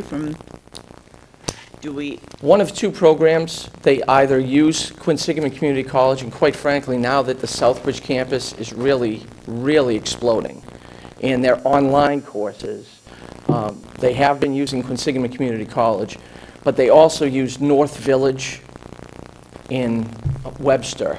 Okay. North Village, housing development, Yeah. and they have their own dropout prevention GED program there. So a lot of residents of Oxford, Webster, Dudley, Charlton will go to that program there. And it's become more and more difficult because it's only offered twice a year, I believe. Really? Okay. All right. Any other questions in regard to the changes? I'll entertain a motion to approve the Oxford High School Handbook. Thank you. Thank you. Call for the vote, please. Yes. Yes. Yes. Yes, 5 affirmative. Thank you, gentlemen. Now we will move on to your, I have it here, the reading program. Our summer reading program essentially is a replica of last year's, wide variety of classic and modern novels that allows the students to take their pick. It's been successful in the past. I don't see any reason why it would not be. We do subscribe to if it's not broke, there's no need to fix it. You do have some great books here. Selection's Really good. The selection is, it is, as Mr. Peterson said, it is phenomenal, so it's a couple of my faves, so that's good. I'd like to any questions or comments in regard to the summer reading? I'd like to entertain a motion to approve. So moved. Thank you. Do you have a second? Second. Thank you. Call for the vote, please. Yes. Yes. Yes. Yes. Yes, 5 affirmative. Thank you very much. And now to your school improvement plan, which these are kind of nifty. Is this something new? I've never seen these before. These are our portfolios, if you will, that were donated and not asked for, but, so I thought I'd try to put them to good use. Did you use them? Did you have a lot of these you could pass They were out? distributed to the students. This was just part of the secret stash used for... Secret, don't say. For the School Improvement Council, I'd like to thank Mr. Nugent, Kevin May, Sue Bridey, Deb McDonald, Mrs. Brenneman, Mrs. Bird, Mrs. Tremblay, Mrs. Corey. I inadvertently didn't put Mrs. Sweeney as a parent, so I apologize for that. Emily Maynard, Mr. Donovan, and Ms. Berdecker. Manjushri, we call her Manny for short. So I'd like to say thank you to all of those folks. Please thank them on behalf of the committee also. Certainly will. Thank you. Without belaboring the point, you see the rubrics that we have in place in terms of expectations, the highlight page for 10 and 11, looking forward to the future, and in terms of 2011, 2012, our primary focus will certainly be to address issues with the New England Association of Schools and Colleges. And again, I'm proud to say that we did very well overall. However, I have a report due in August that will address several of these things that we have been working on. We have a report due in 2 years, then there's a 5-year follow-up. In addition, we constantly, or in terms of an annual basis, try to tweak the curriculum to give electives, provide an opportunity for students. So you can see that you have a list of 3 pages with some changes and adjustments, and these are 2.5 credit courses, so they're half-year courses. And I just want to say that just because they're offered doesn't necessarily mean that they will run. If it's an undersubscribed class, I'm not going to fill the class, because in order to sacrifice and have a class, we have to increase student numbers in other classes, in order to make it work. So those are the new courses that will be offered for next year. Also, one of the things that Mr. Nugent and I have been relatively successful at is connecting with the students through visibility, and we've been out and about an awful lot. We'll continue to do that in guidance. Our School to Career program, Mr. Sikorsky has laid the foundation for that. It's now time for us to outreach to the community and try to get more opportunities for students of all levels to try to get out on a co-op or a work-study type program. So we'll be looking feverishly, if you will, to do that. We too will be implementing the writing program this year. Also, Community Health Link. A few years ago, I did receive your permission. Next year, we'll have 3 different counselors that will be coming to Oxford High School, essentially part of the day, 5 days a week. So I'm very excited and happy of the opportunities, but clearly it's because of issues that extend above and beyond the realm of academics in the school day. It provides, again, to reiterate, parents a great opportunity, and I apologize, but we do have ACT Labs still. If we get more staff, though, I promise you I'll do away with those. No, you will. So the students are pulled from their academic lab. Instead of going for individual counseling in Westboro, Northborough, or Webster, Worcester, it's able to happen right here. When you say it's 3 different counselors, do they each have a specialty? Or is it an overall? No, they'll each have their own client base. Okay. So what that will do for us, and next year will be the first time that we have 3, normally there's been 2, that if there is an issue with a client, and maybe it's a personality conflict, Sure. then they'll just switch. But now we'll have 3. And there'll be 3 females that will be here in the fall. I met with them last week, and we're looking forward to that, and the relationship has been great. They work directly with guidance. They meet with Mr. Nugent and I kind of informally on a regular basis to talk about various students. And when they put plans in place, they want to see if those plans, in fact, are working. So overall, the program has worked out. Speaking of dropout prevention and reclamation, I believe our numbers this year have decreased, so we should see those dividends in next year's report. Certainly, we continue to look at that. One of the numbers that I haven't brought to you, and I'll just kind of informally throw out, is that Mr. Nugent ran all the students that dropped out in the last 3 years. Out of the number of students that dropped out, approximately 70% of those students had already passed MCAS. So it's not a matter of the Oxford Public Schools not preparing students for the world, because if they've already successfully passed their MCAS, they need to pass their classwork and then move on. More often than not, you'll see students that don't pass the MCAS that get held up, and they'll pass their curriculum, maybe not with flying colors. But approximately 70% had passed of those that had dropped out. So there's issues socially that continue.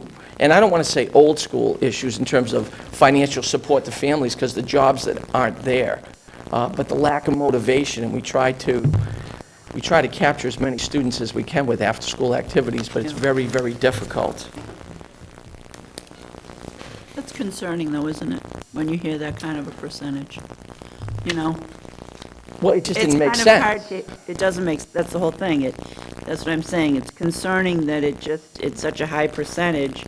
They're more than halfway there, and that it's like that tail end, they just don't grasp that tail end to finish, for the finish line. You know what I'm saying? No, absolutely. See, what happens is they oftentimes will get discouraged because they fall behind, and that's when we try to, but oftentimes they can't afford to, nor do they have transportation to go to Quinsig or Yeah. the means to go online at home. Mr. Peterson? I know you've been tracking dropout numbers because I've been hard on you on it, but were those all our students, or are they? No, those are specifically Oxford students. And not?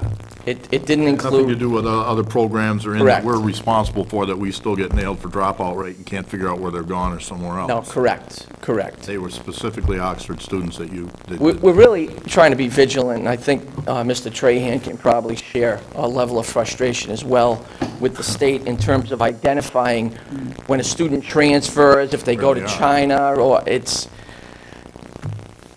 it safe to say that it's pretty difficult? It's almost impossible, but we're still held accountable for those students. If they wind up in the military, we don't know, or if, like you said, they go to China or somewhere else, but they're still our numbers. Right, and oftentimes they transfer on paper to another school, but the other school doesn't register them with the state because they roll the dice that they may drop out, and they in fact do drop out.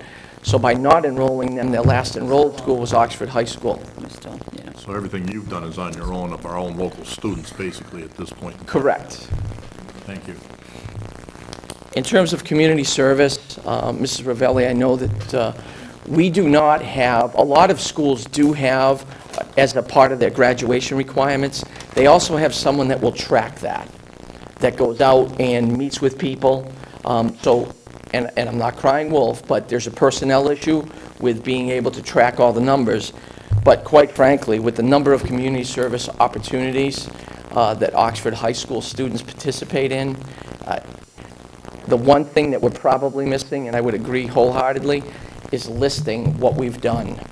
Because we kind of just do it. From the Student Council donating to Melanoma, we have a senior dinner dance. Oh, well, actually, it used to be a dinner dance, but now it's dinner bingo.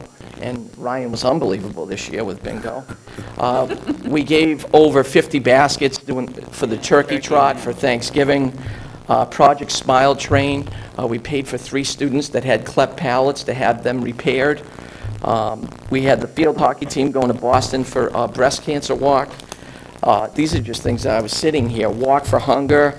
Obviously, there'll be more opportunities next year with Special Olympics, with kids being able to be a fan. Class donations. All 4 of our classes this year donated to a former graduate of Oxford High School to help her purchase a service dog because she's incapacitated, and that's a very expensive venture for that young lady. National Honor Society cleaning a park. I'm going to interrupt you Yeah. for a moment, okay? Now, I'm going to tell you, for myself, I haven't heard of a lot of these, and that's not good. I think that we are not doing justice to the great things that go on in these buildings. So I am going to request, and I'm going to entertain a motion, that this school committee be notified and the public, whether it be monthly, weekly, I don't care how you do it, I don't care how you come up with it, but I want it out there. A large number of these do go directly to the newspapers. I understand that, but you know what?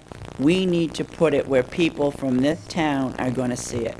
Whether we run it on our cable channel, on the web, the highlights of everything that goes on.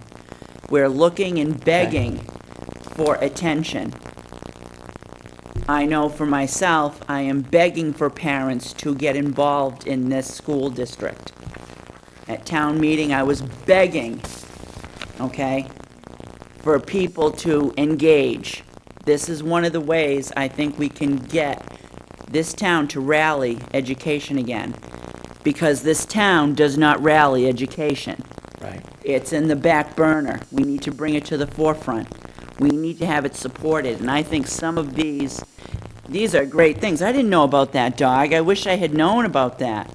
A lot of these things, students need to come forward and say, this is what we did, this is why we did it. We need to highlight and showcase the great things, because there's so many of them. And, you know, we'll have other elected officials that will say to us, what are you doing? What goes on? We never hear anything about it. I'd like a newsletter to go to the Board of Selectmen so that they can read a rundown of what goes on in these buildings. And they can say, oh, I didn't know that this went on. Oh, look what they're doing. So, I never even got to ROTC. well, that, you know, I mean, Yes, ROTC, homeless. can I say something? We get quite a dissertation from the commander of all the good things. I think it comes by email, and I know I've had to print it out to read it, and I have to read it 3 or 4 times just to make sure I'm getting everything. Mr. Himmelberger. Thank you, Mrs. Ennis. I think, to your point and to the rest of the committees, we do know, whether it's via our website, via our student representative, but certainly on my evaluation, one of the keys for going forward was to capture all of the good works that our students do, that this district does, and I think as you hear from the principals, we do already a lot. And I think the challenge is to make sure that everybody in this town knows that we do a lot. What we do actively, every building has a huge amount of time and effort behind it, whether it's PTOs, students, staff, and the principals. And I think one of my goals off of my evaluation is to make sure that we capture it all together. And whether we disseminate it electronically, some hard copies, we already put a lot of information in the Webster Times. We already do post a tremendous amount on our website. We already do that, but short of hiring a PR person, that's going to be a lot of my responsibility and the office team to put together all of the good works that we do so that the committee can sing our praises as well as we inform everybody else. Because we will do that. You know, when parents give me a hard time, or other people in the community give me a hard time about money for school, our budget, whatever it is, I can go right back at them. And I'm not afraid to do that. I've never been afraid to do that. I've always tried to sing our praises and express to them that we have some of the best and brightest about our administration. I've always tried to do that, and I think this sitting committee will back me up on that we want to promote the great things that go on in this district, because there's so much of it. I mean, we have student athletes that are outstanding, And not only are they outstanding athletes, their academic brilliance is not expressed and shown the way it should be. You know, we have little kids that will go in to see Mr. Yvonne and say they want to raise money to help, you know, a neighbor or the animal shelter, or whatever it is. You know, so there's a lot of really good things going on, academically, athletically, community service-wise, and now I see Mrs. Ravelli's point. Her children now are new to the system, so she's coming in from Abby Kelly. Thank God we have her, because now she can sing the praises of the difference between charter school and the Oxford School District, and I think she's going to find, once she gets really thrust into all of this that we do, she's going to say, I made the right decision for my kids and my family because of all these good things. Now I see her point of the community service and all of the really, you know, the brilliance that goes on and the showcasing that needs to be done, and I just hope that we do it. So We can create a community service web link. there's a lot of things we can do. You know, we have a technology director who is outstanding, who I'm sure can bring a lot of really good ideas so that we can do that, you know? So, I know I said I was going to make a motion. I don't have to. I'll withdraw that. There's no need to make a motion. You got my point. Anything else? I can't help it. I can't, that kind of stuff makes me crazy. So, anything else on your school improvement plan? No, ma'am. Okay. To approve. Wait till I get to the letter from the Board of Selectmen. Can I just make one more comment? Yes, please, go right ahead. I know and understand that there, and you just listed many more things that I wasn't aware of. And I know and understand that there are many things that all of the schools do for community service. But my point, and I think you just made it, was that I don't think the community knows that. Right. And we really need to get it to, you know, Uncle Joe walking down Main Street to go have his coffee. He needs to know, because he's one of the 100 people that showed up to our town meeting to vote for or against giving us more funding. Right. The other 7,000 plus, we need to hit. So we have maybe 7,800 people to contact to let them know. There's a lot of people. Message received. But I still think that in the future, we should entertain the thought of, I would like to see entertaining the thought of having it as a requirement. Because kids in ROTC, they do it because that's what they do. The kids in National Junior Honor Society and in the High School Honor Society, they do it because that's a part of them. It needs to be a part of everybody. Thank you. I'd like a second, please, on the school improvement plan. Second. Thank you. I'll call for the vote, please. Yes. Yes. Yes. Yes.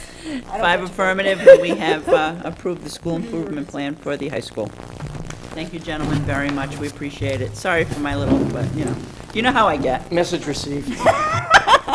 Thank you, thank you. Now we're going to go to our department reports. What, I had a list here, wait a minute. Here we go. Mrs. Baker, would you like to come forth for our special ed?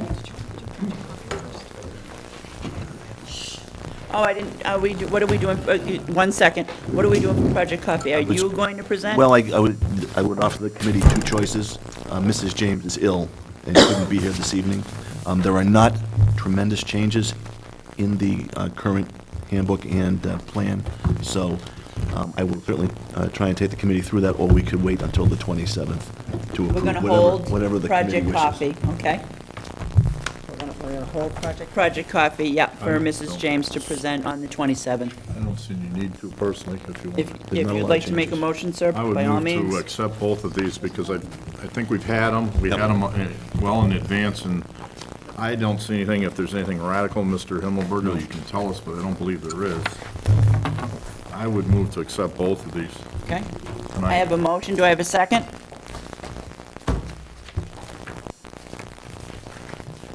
I'll second. I mean, it appears from what I've seen flipping through it, that really the addition has been the bullying. Right, which- correct. Which is what we would hope. Is that the only change? I believe so. appears- That's what we asked to have put in there. Right, yeah, that. Mr. Trahan and Mrs. Daly, why don't you come on up too? Go right through these.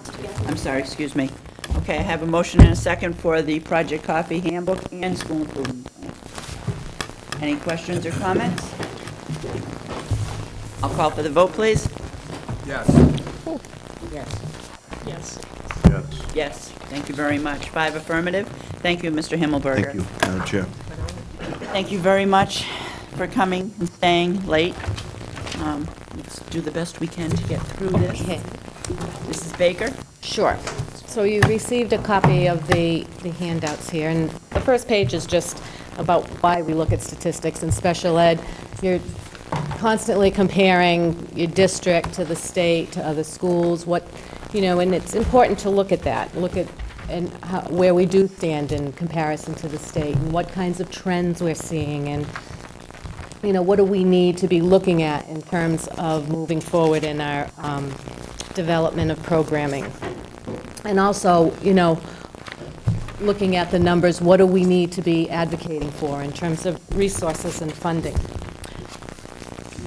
So just looking at enrollment as a whole, you can see that our special ed numbers have gone down, and they are below the state average. And I really commend the team chairs and the use of the teams within each of the buildings, supported by building staff and teachers, and working collaboratively as a team to take the data and look at the identification of special ed students and really making the right decisions around that. Each time students are referred for special ed and go through the evaluation process, not only is it about looking at test results, but all of the other data and looking at the student as a whole. So even though someone may be receiving special ed services, every 3 years, they get reevaluated. And, just because they, needed the support of specialized instruction at one point, that doesn't mean that has to carry them through, the rest of their schooling. Want to make sure the supports are there, but that doesn't mean that they have to get that always through an IEP. The out-of-district statistics as well. We went through a period where the cost did go up. A lot of that was due to factors outside of our control. But you can see that the numbers have gone down. And we have developed and are continuing to develop more in-district resources.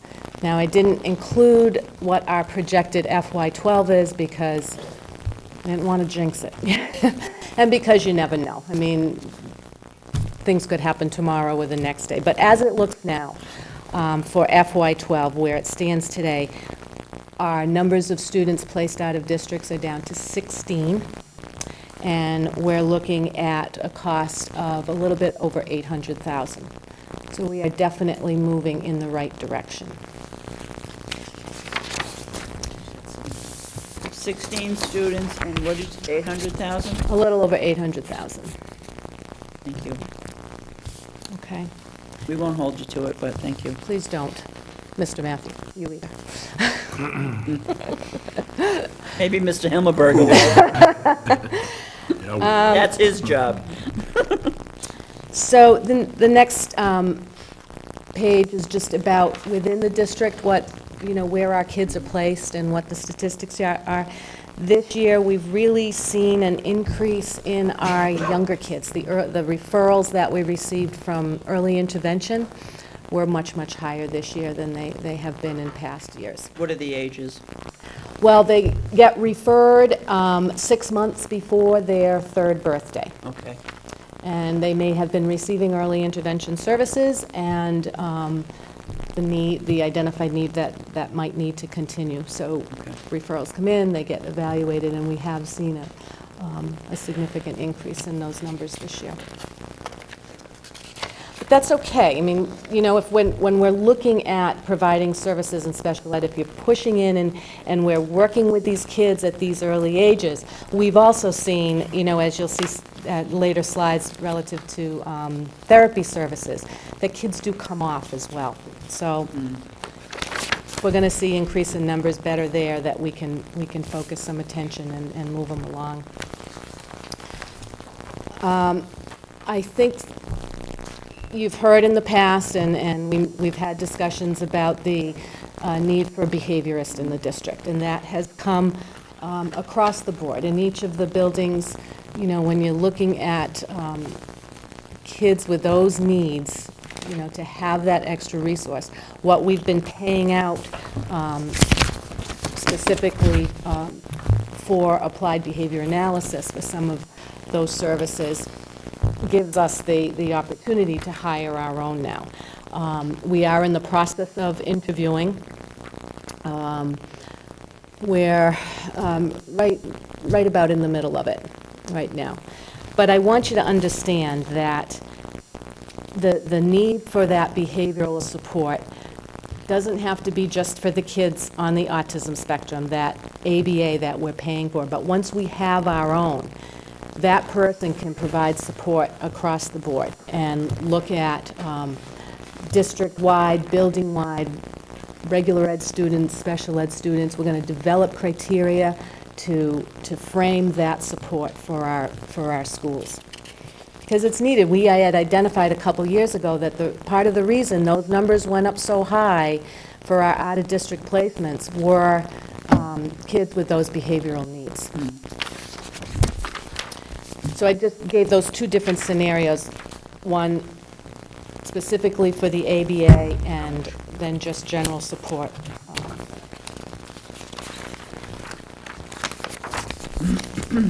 Again, just identifying the different roles that come under this umbrella and looking at, you know, I see the first year as kind of shaping the position, developing on, depending on what our needs are.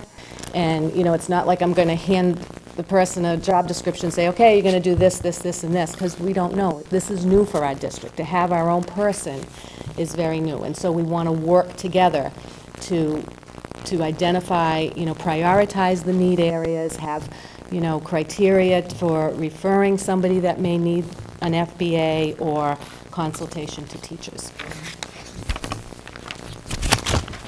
I wanted to include some statistics about related services and where we've come in terms of developing entry and exit criteria for our therapy services and how that has helped,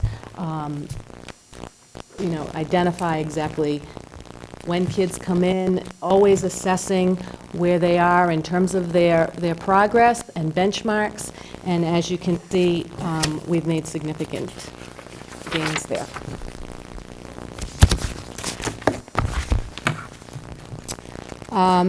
Just some highlights. Again, always looking at where our resources are. We're not resource heavy in this district. You know, I've got 2 full-time team chairs. The other team chair is a half team chair, half school psychologist. So every year I seem to be balancing out where the caseloads are and who should be covering what. We're trying to keep things consistent, but it's a constant assessment of where the needs are and the numbers are. You may or may not know that next year the State Department will be coming in to do a coordinated program review. We won't have the actual date of that until the end of July. That's what I heard today, that districts will be notified by the end of July. They could come in as early as October or as late in the year as May. How long do they stay? Well, they used to be here for weeks, but I think they pretty much wrap things up within a week, week and a half. Part of what they've done to streamline the process is they have districts do a self-assessment. So I've been involved over the last 2 months of uploading documents, going through identifying student files, have just about finished. That's going to get uploaded to the department. And I think part of their reasoning behind that is they want districts to be in compliance with everything. So they give you an opportunity as a district. As you go through your self-assessment, they only pick out about 50 criterions for it, and so they will allow you, as you're going through your own self-assessment, to correct whatever you find, and to show them that. So, you know, where I could say, okay, we've done this in terms of our program evaluations, but my plan for this year is to do such and such. And that's okay. That's what they want to see. And at any point between now and their actual visit, I can provide them with more information. Don't you do that anyway, though? Don't you do that kind of self-assessment anyway, without them coming here? Do you know what I'm saying? You kind of... Not to this level. Not to this No. level, okay. This is specific, they give you specific areas to look at. Okay. You have to answer questions, you have to provide documentation.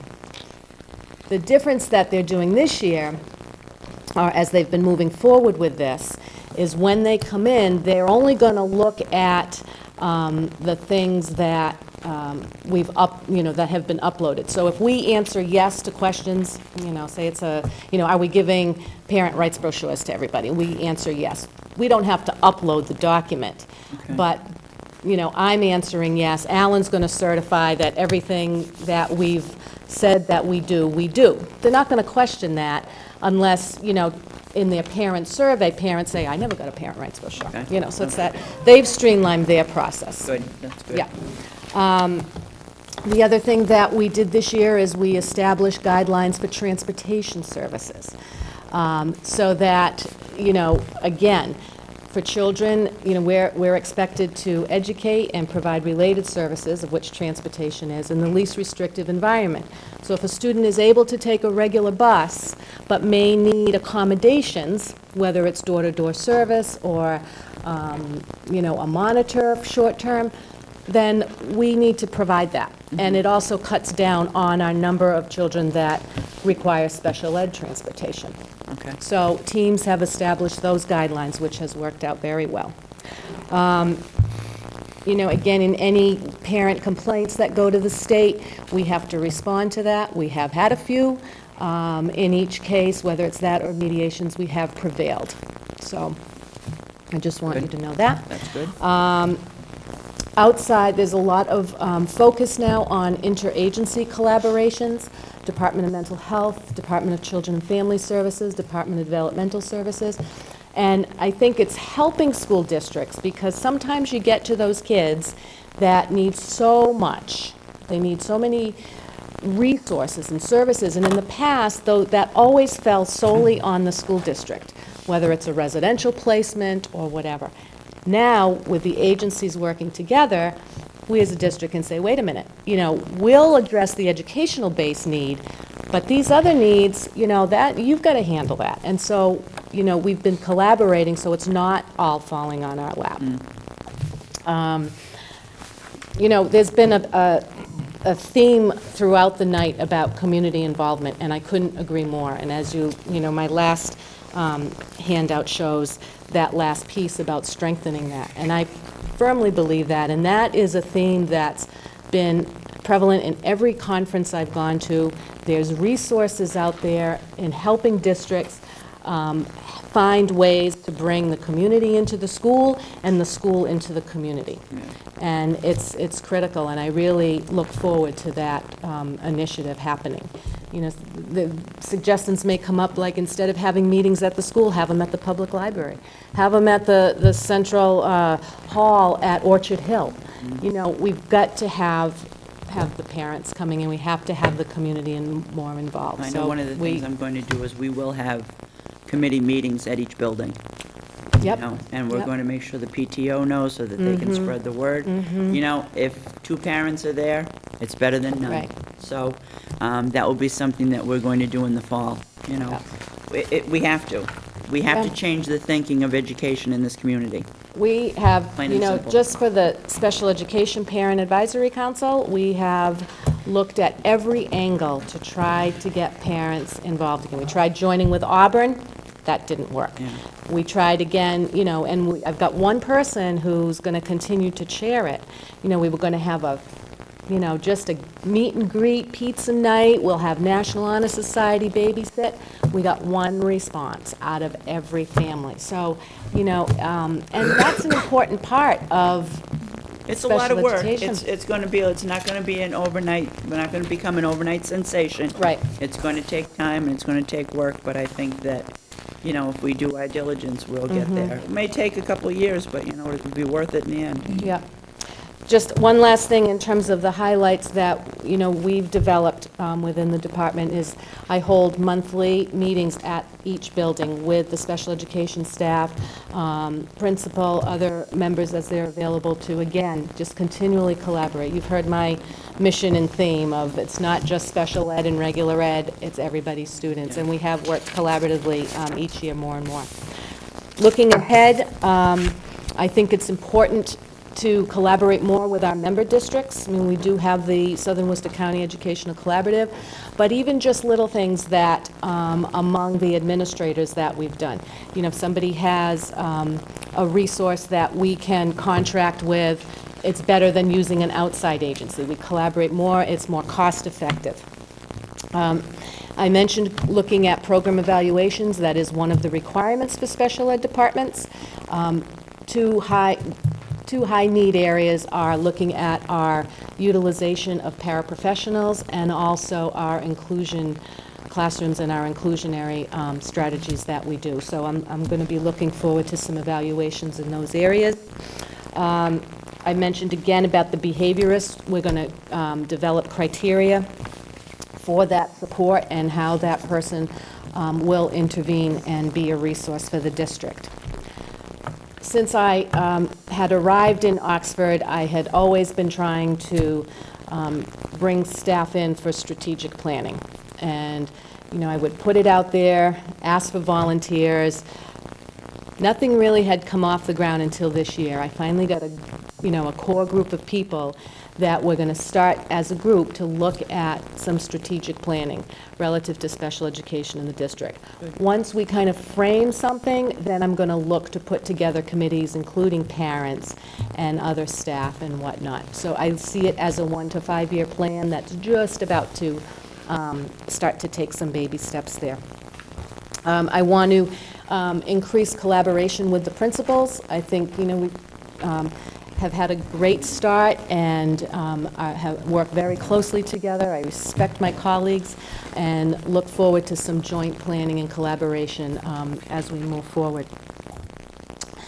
The state is moving in that direction of teacher evaluation tools, which is great as far as teachers go, but in special ed, as you know, we have team chairs, we have school psychologists, we have related services.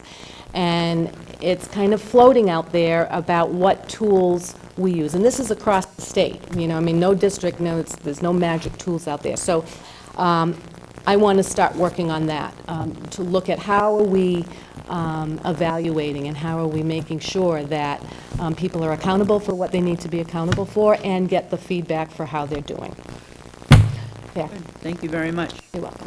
Any questions or comments from the committee? Thank you for your presentation. You're welcome. These do not require a vote. Mrs. Daly. Curriculum, Title I. Title I. Title I will be first? Yep. Okay. This year, with the continuation of the ARA grant, we were able to hire and maintain 13 Title I teaching assistants, all certified teachers. We had 3 at Chafee, 3 at Barton, and the remainder were at the middle school this year.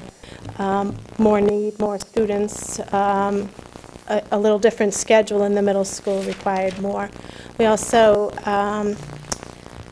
with Mary or with special ed, we share one reading teacher, a Wilson reading teacher who works with both Title I students as well as special ed students. So we just have the one person. She's not really sure, if everybody knows what Title I is or how we get our money, but Title I is a federal program which provides the extra support to students at risk of failing to meet the state guidelines. Though our money, we're a targeted assistant program, and though our money is based on the number of free and reduced lunches, those that we serve, those are not always the students. We service those students most at risk of failing to pass MCAS when their time comes.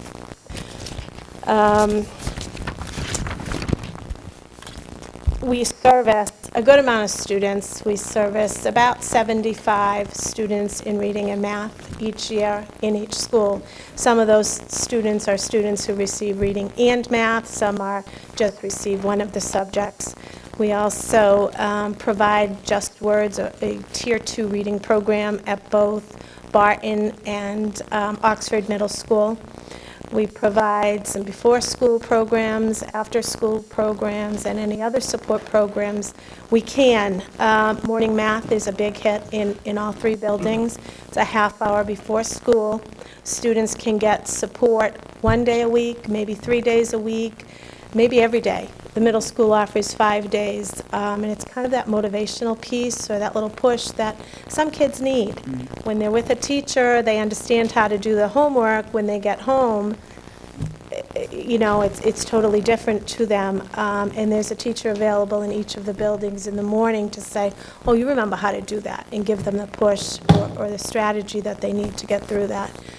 We also offer a Title I enrichment summer camp that this year will run Tuesday, July 5th through Thursday, July 28th, and it's an 8:30 to 1:30 program. It includes math, reading, and kind of an MCAS prep, different strategies and skills that obviously are aligned to the frameworks and our curriculum to support the brain drain that happens over the summer. What is your enrollment for that? Do you know? Right now, we have about 80 students enrolled for this 80 summer. for the summer camp? Yes, yes. We've added kindergarten this year. Kindergarten was new with the reconfiguration and the full-day kindergarten piece. We support in both math and reading at Chafee, the kindergarten students. About 22 students were serviced this year within the classroom. They were also invited, through ARA, we were able to support or provide a summer school piece. Though their day is going to be shorter, they're not going to be there. They're going to be there 9 to 11:30 for the 3 days each week. I don't know if I want to have kindergarten there all day in the hot sun or in the the heat of the day. But I think just the follow through with the skills and the practice and the reading and being read to and retelling stories will be of utmost importance to their first grade experience. I don't know, lots of Title I initiatives have kind of gone on that we've supported both in the classroom through a push-in model as well as pull-out models in all of the buildings. This year, the math support was huge at Barton, where they were more flexible grouping, could provide more support on a regular basis, 5 days a week, rather than, maybe 3 or 4. So that was a big step. We kind of oversee the DIBELS testing and progress monitoring of all students in kindergarten through grade 3. I'd like to continue that or increase that next year to go right through grade 6. For those of you that don't know what DIBELS is, it's a lot of word-to-text skills through phoneme segmentation, but when it gets a little more mature, first grade and second grade, students actually read and are able to retell, so it's also testing the early comprehension skills. It kind of gives back, and it's very quick. It's in and out in a minute, but it gives us a huge piece of immediate feedback on a child that we can, without waiting for results to be returned to us, that we can address. Next year, we're going to progress monitor through Dibbles in both reading and math. They have a tool on their website where they do all the progress monitoring that our teachers are currently doing. Minimal expense, and they'll also provide us a math testing piece for the early grades. So we're hoping to head in that direction as well. MAP testing is a huge piece. You've heard a few times this evening. Pretty much diagnoses where our problems are. There's no need to keep reteaching what a student already knows, but spend more time on some of the weaker areas. And we test next year in grade 2 right through grade 8. 3 times each year, immediate results. We test today. When Mr. Trahan downloads them this evening, we would have their scores first thing in the morning. It is aligned to MCAS. It's aligned to the framework, so we know which areas are strengths and which areas are weaknesses as well. Title I provides, at the 2 elementary buildings, a double dose, a Tier 2 reading program. Students who do not pick up the foundations with the first lesson delivery are pulled out a few times a week, a much shorter period of time, focusing on the actual skill that they're not picking up, the reinforcement, the practice in the small group setting before they're too far behind. We're hoping to address some of those deficiencies. We progress bi-weekly with that using Dibbles. Just words I think I already spoke about.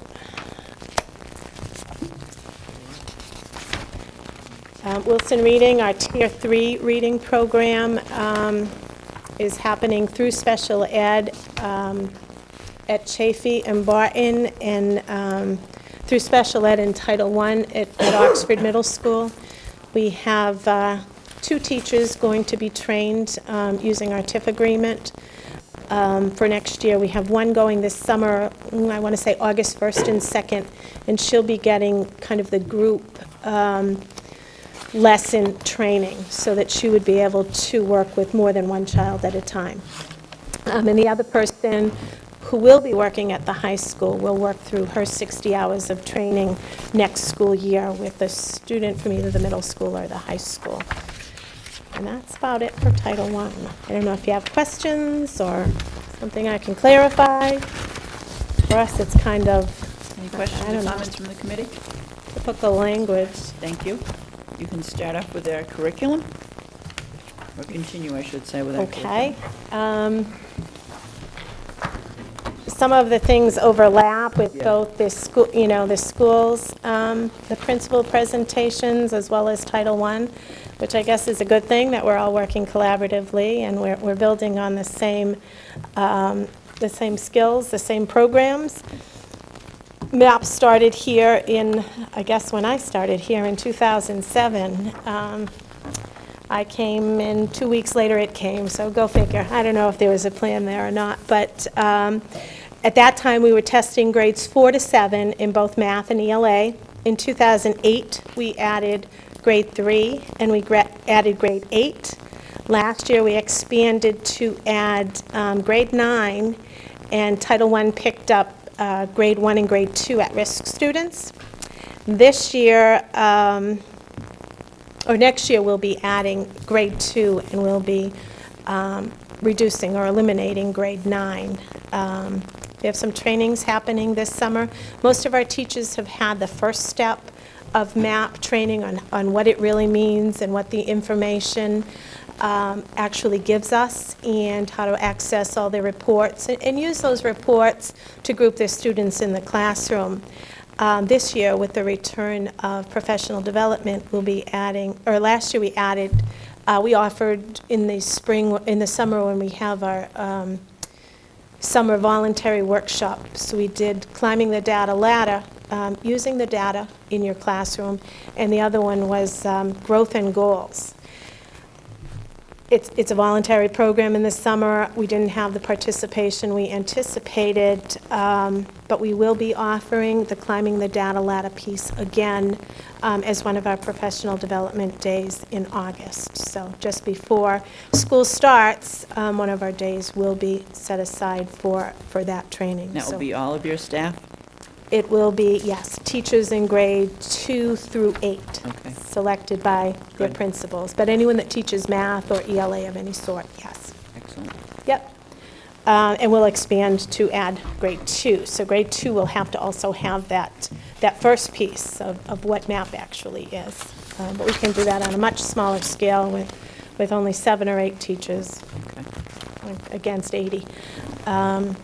A new program, pretty excited about, to be implementing at the middle school, Mrs. Hackett spoke of earlier today, is Math Assistance. WPI is sponsoring pretty much this free program. We've worked in collaboration with them to write a few grants. They get most of their money through grant. Carnegie is a big supporter of Math Assistance. We have a couple of we had 5 teachers go to a training on the voluntary staff development day on March 18th.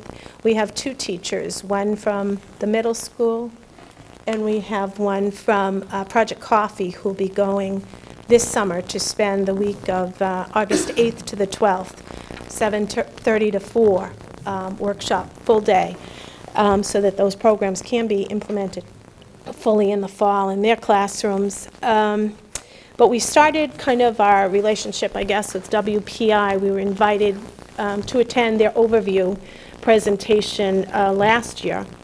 We've had a few teachers kind of test it out. It's a website. There are all kinds of math problems on it taken from curriculums that are used, and teachers can be paid during the summer to put our actual textbooks on. Teachers might assign the assignment for children to do, and they get the immediate feedback from the program. It just tells them that, 99% got question number 1 correct.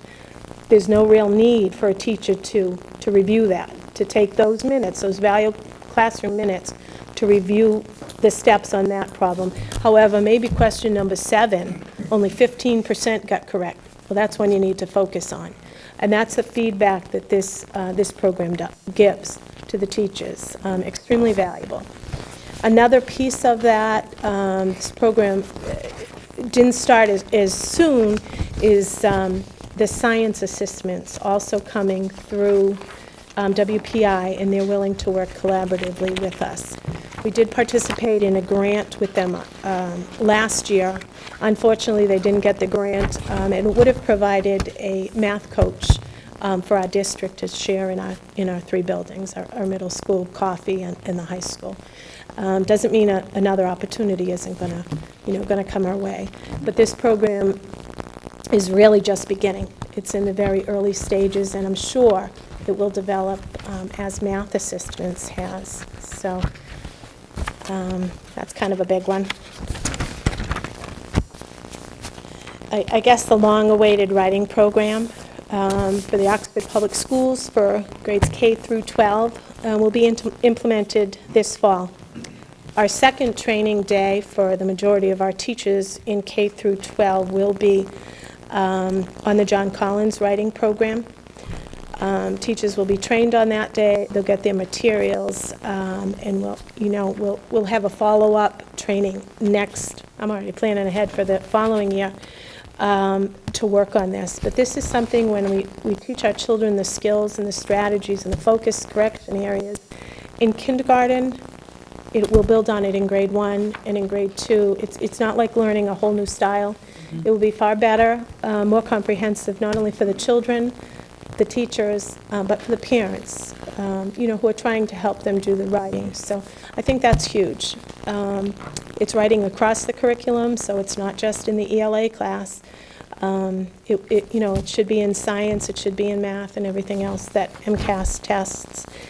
So we are looking to implement fully in August. I was going to say September.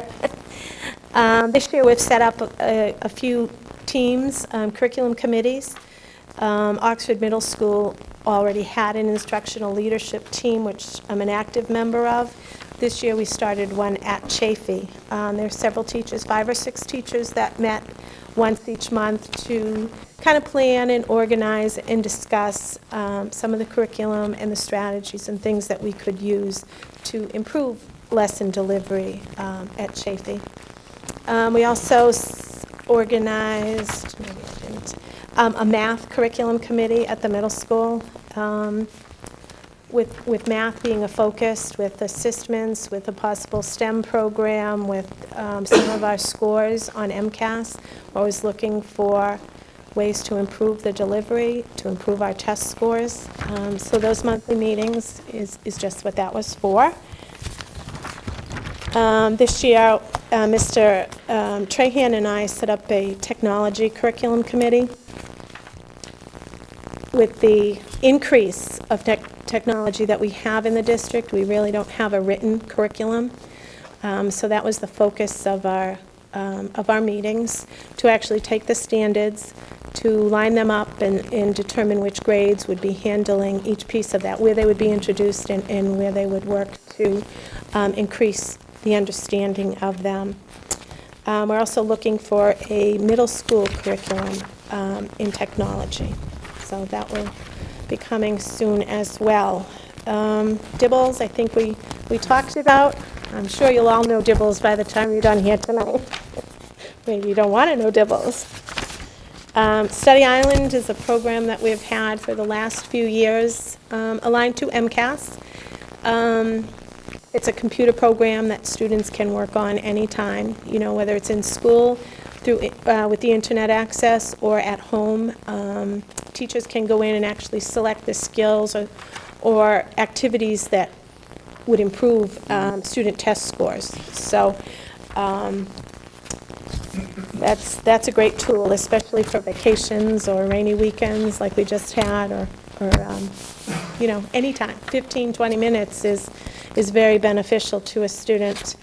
I've created a curriculum and assessment webpage that not only lists all of these standards for parents, teachers, students. I'm not sure too many students are reading them, but underneath each of those standards, as I find activities that would help a student reinforce those skills, we're listing the link there so that they can click on them and practice pretty much. This summer, we're going to spend some time with our Race to the Top grant and the Common Core state standards. We have 2 days set aside in July where we'll have math teachers work. We have a presenter coming from NASDAQ who will kind of present the Common Core standards to our teachers. We'll compare the Common Core with the current frameworks, and then determine and hopefully align our curriculum to those standards, because those will be implemented in the very near future. So that's a rather big project that will last over the next year or two. I guess that's about it. Any questions or comments from Mrs. Daly? Yes, sir. You seem to be driving more toward technology curriculum for the next year. How far lagging are we from where we initially started? How many laptops do we still have, and what are they using for educational purposes in the classrooms? We have, do we have 45 at the middle school? At the middle school, we have 45, and at the high school, we have 45 as well. PCs or laptops? We have 45 laptops. 45 laptops at the middle school? At the middle school that are used almost all of the time. All of our technology is signed out on a calendar that within our email system.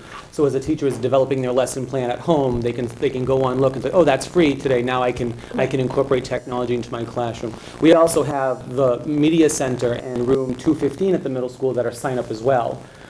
So for those teachers who may not feel as comfortable, because that takes a lot of technology prowess to be able to bring the computers into your classroom, you know, be able to troubleshoot and care and feed them a little bit, you know. For those teachers who want it ready to go, we also have the labs that they can sign up as well. But I like the, I'm sorry. No, go ahead. I like the media centers, but they're not really that portable, and that was my concern for the actual academics in the classroom. And like you said, dismantling one, taking it to a classroom, or do you have any portables that are rollable, or The Yes, laptops the are. 45. standing and The not laptops are. on the? They're on a They're on a cow. car- the which car. is I know the car. laptops are, but any of the PCs, or are they all, I haven't been in the buildings lately. Yes. We have, every building has 2 or more projector carts. So a teacher, the projector cart has a digital projector, as well as a DVD player and VHS, and a laptop. So that goes right into the classroom. Many teachers at the middle school have actually brought in their own. We allow that through our acceptable use policy, that they can bring in their own projector. So many of them have that, but we do have projectors that are sign-up as well. How far into the future are we looking at? Some schools are already not mandating, but providing per student computers also, or laptops. Where do we stand with that, and how far Well, aren't we? from a technology standpoint, we're beginning with the iPads in our Okay. classrooms. We've started this year. We already have 5. We have 2 more on the way for our preschool. So we're starting with that. I don't know about mandating how Well, quickly public that will schools, it's hard to mandate anything, but we seem to fluctuate in Oxford. We're ahead of the curve, and then we kind of stagnate, and then it takes a while for us to catch up and get back on that curve, which you seem to be doing and bring us back where I'd like to see us at this point in time. Not as far as I think we should be, but again, equipment, money, and making people use them is another issue. That's a whole separate topic. Thank you. Yes, it is. Anything else from the committee? Go ahead, Mr. Trahan, you can give us your report, please. Okay, quickly, our department mission that we post on our webpage, this is what we strive to every day, to provide up-to-date and user-friendly technology to students, staff, and administration, which will augment teaching, learning, and data management, to implement and support technology that will ultimately improve student performance and achievement in all academic areas. This is our staff. We're a pretty group, aren't we? Very attractive. Right? Picture. We currently have 3 full-time staff, myself, we have 1 full-time computer repair and support technician, a full-time data coordinator, a part-time repair and support technician, he works 19 hours a week, and then we have our senior network engineer. We contract through PC Plus. This gentleman comes to us, he's actually new, we had someone else that just kind of got promoted. So Ian is new for us, but we have them out roughly once every 2 weeks, if you kind of do the math. Sometimes they're here for 2 days straight and then don't come for 4 weeks, but depending on the initiative. They handle the very, very high-level stuff. April 1st, we switched from Kaspersky antivirus to Sophos antivirus. These gentlemen will come in, and without a glitch in the system, we uninstall this software on 600 machines and install a brand-new software, and no one ever knows it ever happens. That's the kind of stuff that they do behind the scenes. They handle our switches in the closets, they handle our servers, and make sure that our backup runs nightly, very smoothly. So the preventative maintenance that they supply us is priceless, really. So that's what Ian does for us. Every year we try to do some upgrades and make sure that we maintain a direction of forward movement. Some of the things that we did this past year, new computers in room 104 at the Oxford Middle School, as well as the Media Center in B212 here at the high school. B212 is our digital design lab. And teacher computers across the district as well have also been upgraded. Thanks to the Friends of the Oxford Middle School, we have a nice display in the foyer of the middle school. We did install a ceiling-mounted projector at the AM Chafee School. We had one at Barton, we didn't have one at Chafee, so we've kind of made those schools match. Adobe Creative Suite was a big software purchase last year for the digital design program here at the high school. iPads have been distributed throughout the classrooms, as well as digital cameras, document cameras, flip video cameras. One of my initiatives for this year and next year is to try to get more video on our website. And we started with Mr. Himmelberger's debut with the Oxford Middle School renovation, and we're really working towards that. I think, Mr. Yvonne alluded to, videos for parents on, this is how the Everyday Math program works, and I'm working with teachers on a daily basis to implement that onto their website as well. And actually in the June professional development series that we have coming out, we'll have a course on that. How to download a video from YouTube, upload it to your website so that students can watch that. Because there's a lot of great content out there. We just have to capture it and put it in our courses. And that's kind of motivating for our students as well. Last year, we reconfigured the staffing in the technology department to include a data coordinator. We actually dropped or eliminated one of our repair technicians to include a data coordinator. That was in preparation for the increase in reporting. There's lots of reporting that a school district does to the state, and much of it falls within the technology department. I've listed for you several of the reports that we do. The SIMS report is one of the big ones that happens 3 times a year for a specific date in October, March, and June. There are 52 elements that we send up to the state, and we have to work collaboratively with various members of the district. I need Mrs. Daly to input who's receiving Title I services. I need Mrs. Baker's staff to input the special education codes for each particular child. Mr. Wells, the staff at the high school, take care of, unfortunately, who may have dropped out and how we report those kinds of things. I work with Ms. Hokinson on the food service, and that's how we get how all of our grants are calculated and how we give the state our free and reduced lunch number. So that report takes us about 3 weeks each, 3 times a year, to compile, run, validate, cross-check, revalidate, and finally we get the green light on the screen that says we're successful and we're clean, and we are very happy when that happens. This year, they've expanded that to include more elements and include EPUMs as well as SES. So now we're reporting, although we have been the last couple of years, now reporting more often on employee information as well. What courses are teaching? Are they highly qualified? We're telling the state, we're telling the department that, and that all comes from us as well.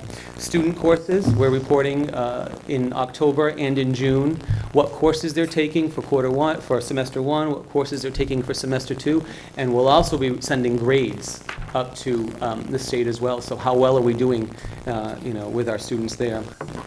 More reports that we do, this SSDR, that happens at the end of the school year. The school attending children happens in January. The spring school choice roster happened in March. And I also take care of the technology implementation plan. We have to report to the state how many computers we have in different categories, how many projectors we have, how many scanners we have. All of that gets reported to the state. How many computers we have with internet access, how many telephones we have in a classroom, as well as completing the long-range technology plan. So the data collection is huge, and we rely on lots of people throughout the district to take care of that. So that's a big part of what we do. Hardware and software support is obviously something that's taken care of in the technology department, and I've given you a list of some of the things that, some of the common issues that we have. I am happy to say that I have an excellent staff, and they turn around issues right away. We have a system in here that we abide by, which is you have to email technology support to get support. Please don't stop us in the hallway. We're in the building because we've already got a ticket going, and when teachers send that email to us, we turn around, and within a couple of hours, we've got them off and running with their next next project. Even with the small staff that we have, but that's because we have the process in place to do that. So hardware support and of course software support, some of the programs that we use. By design, we have designed our system so that we use our website as a launch pad for all of our software. And most of the software that we subscribe to is hosted for us and therefore is web-based. So it doesn't matter if you're sitting in your classroom, if you're sitting in a computer lab, if you're in another building, or you're at home or on the beach. A teacher can access their rank book, a principal can access student information, we can access our email, we can access those MAP scores. Mrs. Baker can work on an IEP wherever she is, and that's by design. We've designed our system that way so that we have unlimited access through the kind of cloud computing. Some of the district-wide applications that take up a lot of our time, obviously, is IPASS. IPASS is the backbone of the school system, and that's our student information system. It's where we keep our employee data. It's how we get numbers. It's all our students are scheduled through IPASS. The teachers keep their rank book through IPASS. So that is really one of the things that we work on every day. School Fusion is our website. I'm very proud of our website. We have, since we've been using School Fusion, we've expanded every year, and we're constantly redesigning and adding new web pages and getting more content up there. I work every day with teachers on little issues, or I work with administrative staff. This morning I spent some quality time with Mrs. Whiting getting the summer services up there, and our web page, I think, really, is second to none. And I constantly have people telling us what a great webpage we have, and the content that we have is nice up there. You've heard of MAP. We support the MAP program in the technology department. We start with uploading the roster to the company NWEA, downloading the tests, preparing the computer labs, and then, of course, after the tests are completed each day, I go home and wait until, make sure that, there's nothing else that's going to happen, and I upload all those results. And if I don't, I'm in trouble. I get lots of phone calls from teachers or emails saying, how come I can't get my reports today? So it always happens one time in a testing season, but it doesn't happen more than one time. Because once I get that. We don't allow that. We don't allow that, no.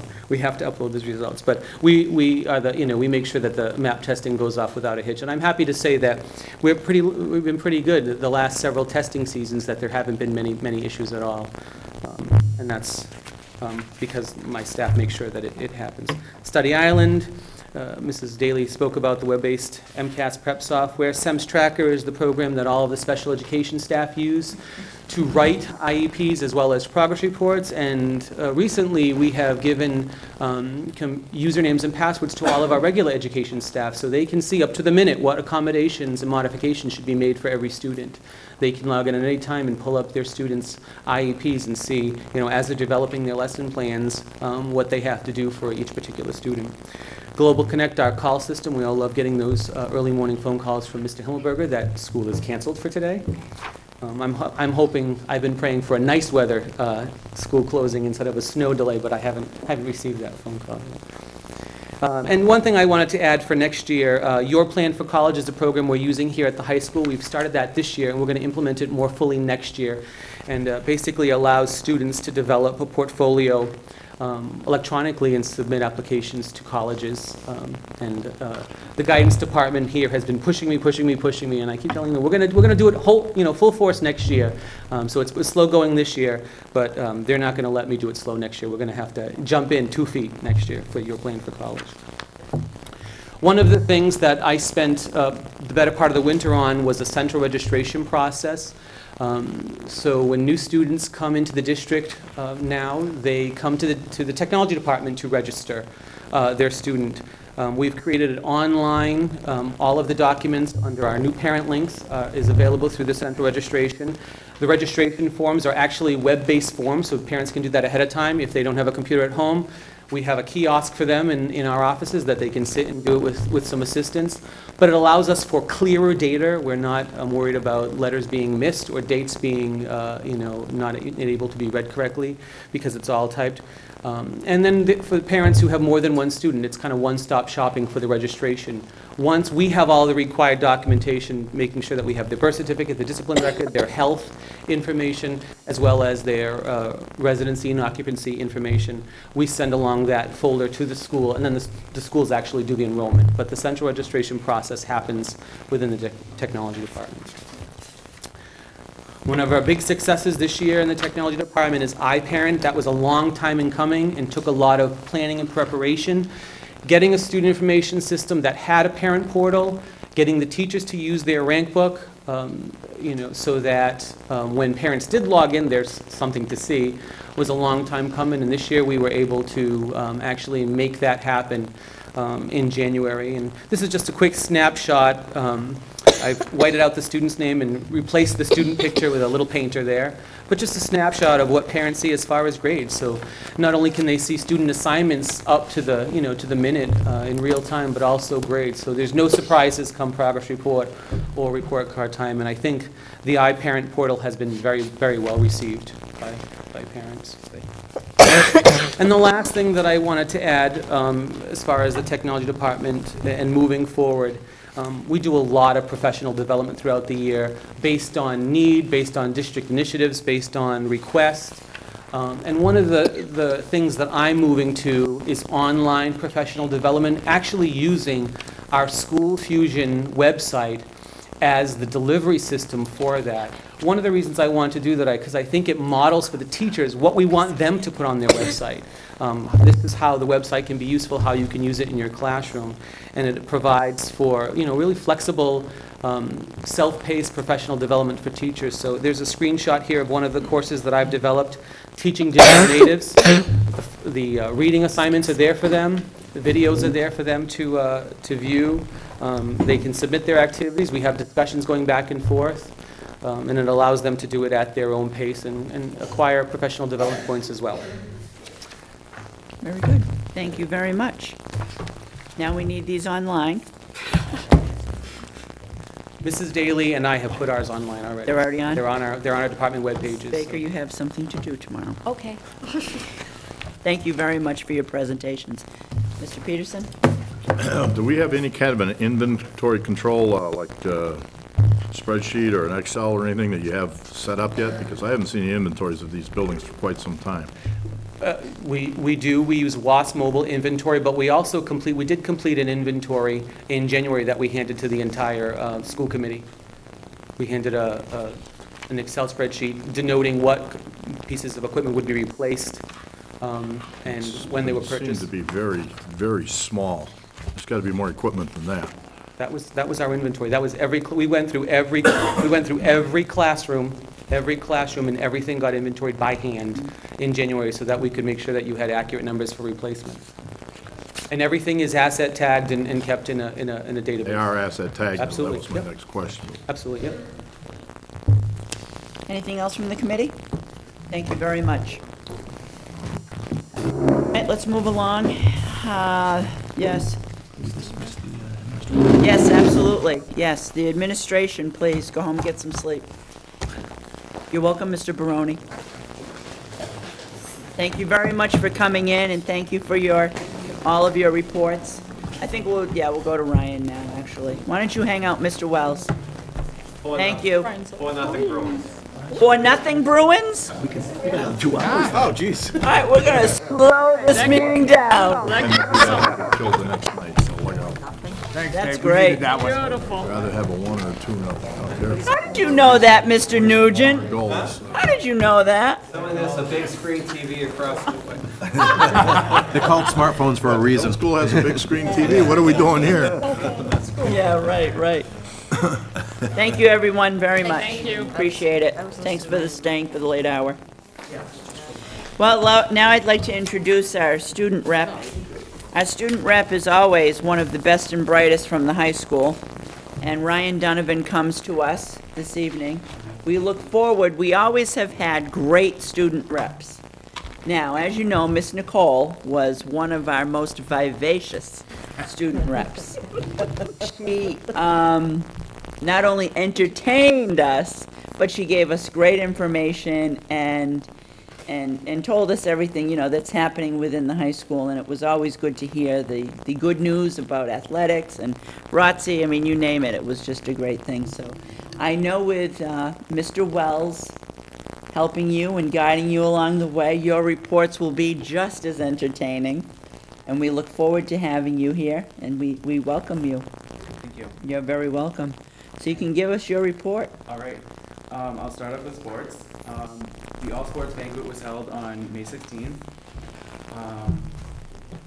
Down to track, Emily DeWitzig and Sean Nystrom qualified for all states, and they held their track banquet last week. Baseball.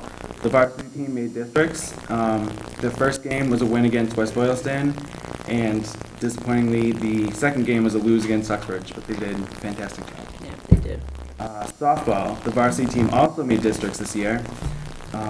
Their first game was a win against Douglas, and their second game was, again, a loss against Narragansett, but just as well, they did a fantastic job. NJROTC. The end of the year award banquet was held June 9th at the Auburn Elks. Cadets with exemplary conduct, participation, and attitude were honored with medals. The commanding officer of the USS Constitution made a guest appearance to present the award. They also participated in the opening ceremony of the American Legion Convention with their color guard. They marched in the Memorial Day Parade with color guard, honor guard, and a platoon. And their color guard led the graduation this year. And they have won the distinguished unit for the 11th year out of past 12. Going down to the clubs. For student council, we started planning the Pirate Voyage last week at our end of the year meeting. And this is an event, for those that don't know, for the upcoming freshmen next year, for them to come to the school in August, the week before school, and get a feel of what it's like to be here with some of the students and get to know who's going to be in their homeroom and what kind of classes they'll have, and they get their schedules. It's a really fun night. I've done it last year, and I was coming in the year before, so it's always a really good, fun thing to do. We had a day in May for Jared Dubsky, who was a good friend of mine that passed away in 2009. We wore blue, which was his favorite color, and we collected $110 for AVM research, which is a great turnout, so that'll be being donated within the next week. Autism Awareness Month was in April, so we had a fundraiser during April and May by selling chocolate puzzle piece lollipops, and those were fantastic, and we raised $200 from that. So the $200 will be donated to the Francis Bird Memorial Fund, which benefits Project Duke directly at Chafee. So it's local, and it was really good. Those pops were really good. 4 students from our council this year, myself, Sierra Wolf, Cindy Vo, and Aaron Sullivan, will be attending the Summer Leadership Conference in July, which is with the State Massachusetts Association of Student Councils.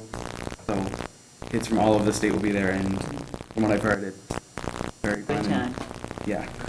The CDMASC Spring Conference will be held here in 2012, and this is a really big thing for us. We have already got planning underway, and we're all really excited for that.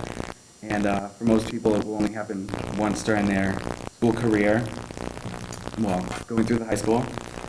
For those of you that are here, if you look around, we have some nice art pieces up on the wall. We had an art show on June 2nd, and we had a really great turnout that night. There was food and some music, and it was a chance to really get to see the talented students here. And I was one of them, many of my friends, and I loved everything that was up, really. Invisible Children, they sold handmade shirts at the art show, and they are having a can drive to raise money, and this is to benefit the, not 100% sure, it's Uganda, yeah, Uganda, the Ugandan relief for the child soldiers, I believe, sorry. Yearbook, we have a new theme. We can tell you what it is though, secret. We are already really getting underway with starting the senior pages. We'll be going through those in the next couple of months, even over the summer. And it's looking like it's going to be a really great book, just like this year's. And our art teacher, Mrs. Taborda, will be taking over Mrs. Bridie's position on the yearbook for the design of it and helping us out with it. So that should be fun.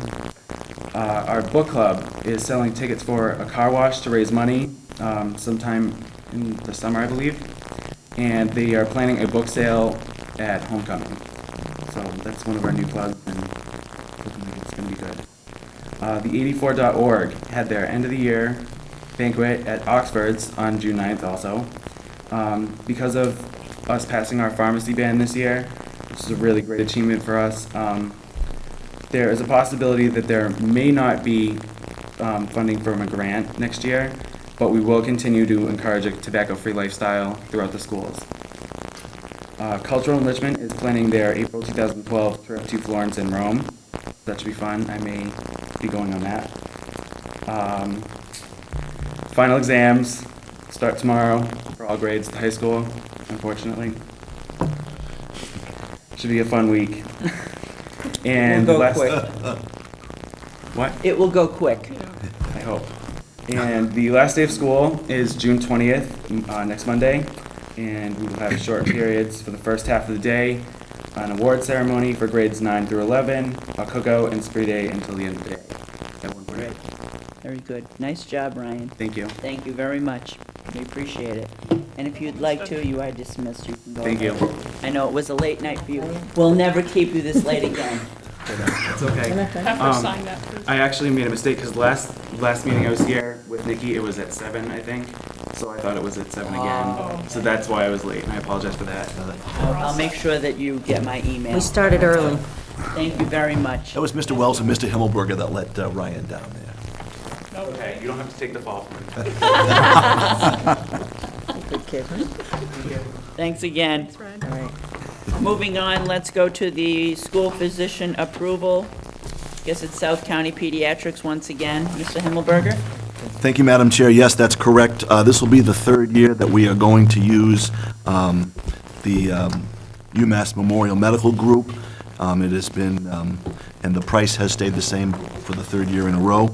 They have provided terrific service and liaison to our district, and by law, we have to have one, and so it has worked out very well, and so I would ask the committee's approval for the next year, August through July 31st, to once again engage the UMass Memorial Medical Group and South County Pediatrics. Any questions or comments in regard to our school physician choice?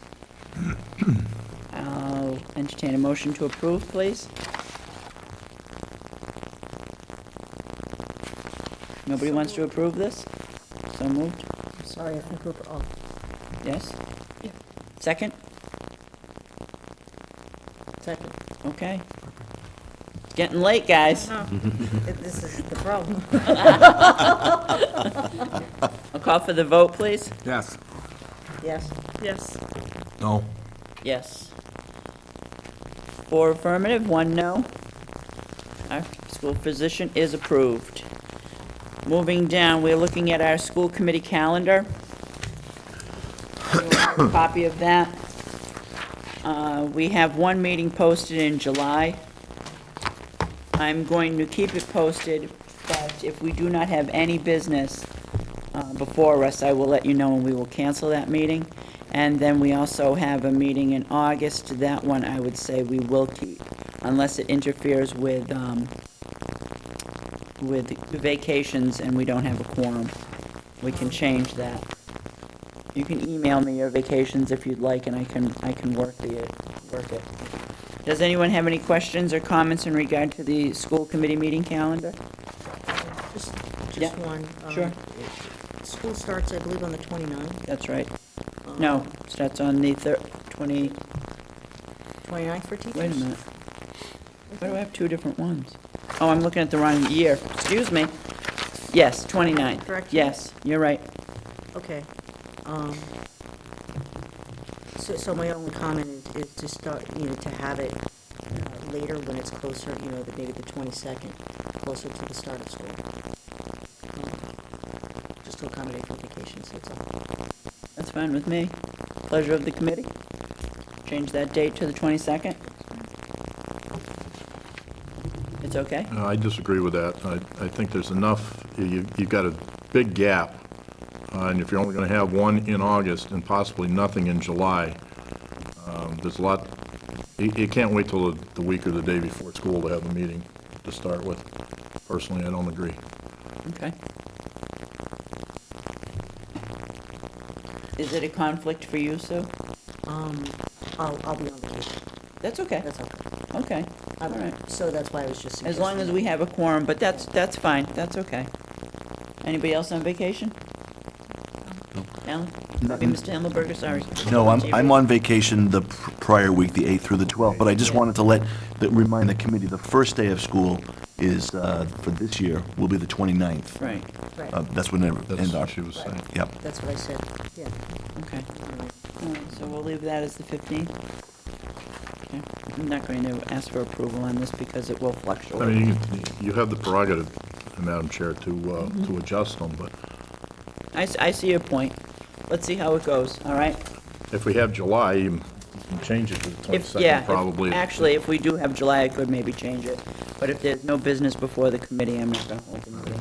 So these dates will fluctuate a bit, but not too much, not too often. Moving down the agenda here, I think everyone has, I hope everyone has a copy. We received a letter from the Board of Selectmen in regard to the school administration headquarters location. I will be addressing this request, which I find to be quite interesting, since this committee did make a request of the Board of Selectmen months ago, before we had town meeting, to please sit down with all department heads and have a meeting so we could be more proactive when it came to our town meeting, our budget, the town budget. But we were told on air that they didn't want to listen to us whine. Well, to the Board of Selectmen, I will remind them that we have care, custody, control of our school buildings. And in saying that, I'm not sure I would tell the Board of Selectmen or the town manager to move out of Town Hall. So I'm not quite sure where they're going with this request of saving substantial monies, moving the administration to the high school. I don't think it's as easy as just packing everything up and coming into the building. We have technology that must be moved. We'd have to, well, we have security issues. We have quite a few different issues that go on with this move. It's not as simple as a 1, 2, 3, I think, that's been explained to the Board of Selectmen by maybe some previous committee members. I don't know where they're getting their information or how they're justifying their cause here. So there's a lot more to this. It's not a, like I said, a simple 1, 2, 3. This deserves some communication with our principal, our superintendent. It also needs to be looked at for the logistics of it. I'm not saying it can't be done, but I don't think it's easy as it's put here. I also will remind our Board of Selectmen that we did have a town meeting where we attended, and the money was appropriated to renovate the Oxford Community Center. Within that renovation, the understanding was that is where the school administrative headquarters would be located, and now all of a sudden that's changed. So I'm not sure if we're going to have a sit-down with our Board of Selectmen as yet. I'm not quite sure what the motive is here, but I will say, as much as I respect the office that those members hold, I think that some of this is personal, and I don't appreciate it. So, in saying that, I will address this letter, and I will bring this back to the committee, probably for our next meeting, for more discussion, after I have further discussion with our superintendent. So, that is what we're going to do with that letter for right now.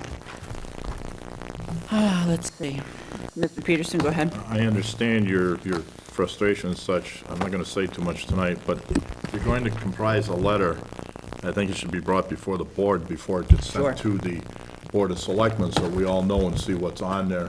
I will do that for the If you want 27th. to send your own personal letter to them, that's one thing, but representing us as a committee, I think Yes. it should come back to us, Madam Chair. Yeah, I'd be glad to do that. And you kind of alluded to the fact, my major question is, where'd they get their facts and figures? Right. I don't understand what they're saying and where it's coming from. And they did, and the community was led to believe, and I'd like to know if there are any grants to that building on our back, because it's being, supposedly, money has been gotten also for educational purposes. If that is not an educational building, where's Like it? a community center? Right. Okay, So where's this money and what's this grant? Does it still exist? Doesn't it? okay, Did it ever come to fruition? all right. Also, and speaking with the superintendent this week, he's been basically the only one talking to Mr. Zaneski about moving to the community center. This committee has not discussed anything. That's right. At any given time as to what we are going to do, because we were waiting for final reports from the superintendent and the business administrator, what our needs and what our costs would be, et cetera. I don't recall at any given time that we voted to go any which direction. So I think there's a lot that needs to be done, Mr. Superintendent, in the next couple of weeks. I want you out of that building. I've wanted you out of there for 20 years, but that's neither here nor there. The time has come. It's got to be done, and some actual final facts and figures have to be put on paper, and we have to make a decision what we're going to do, sir. I will also discuss with the superintendent the possibility of having the town manager attend our June 27th meeting. I would never send out a letter without, just so everyone understands, I would never send a letter on behalf of this committee without the committee reviewing it. Personally, yes, I could send a letter, but I would never. I'm sorry, I didn't mean to imply that. No, it's Just okay. for the rest of the No, board. and so I they want it on the understand. record, too, that I would never speak out of turn like that for, as far as the committee goes. Subcommittees. We have, first I'm going to address the anti-bullying subcommittee. I had some things come up personally, that's why we didn't meet, but we will be meeting in August. I've talked to some of the members. I have an email that's going to go out. We're going to be having a meeting in August before the start of school, and hopefully we'll be able to discuss the curriculum that is required of this plan. We have, I know I have it here. We have a bunch of committees that have been inactive. I know I had it. No, I don't know where I put it. That have been inactive for quite some time. Oh, here they are. The Building Maintenance Subcommittee, the Crisis and Security Subcommittee, the Negotiation Subcommittee, Policy Review Subcommittee, and the Wellness Committee.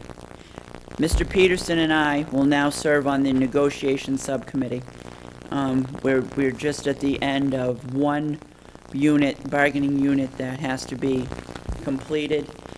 The other committees, I would like volunteers, if possible, to either maintain the committees or if we're going to dissolve any of them.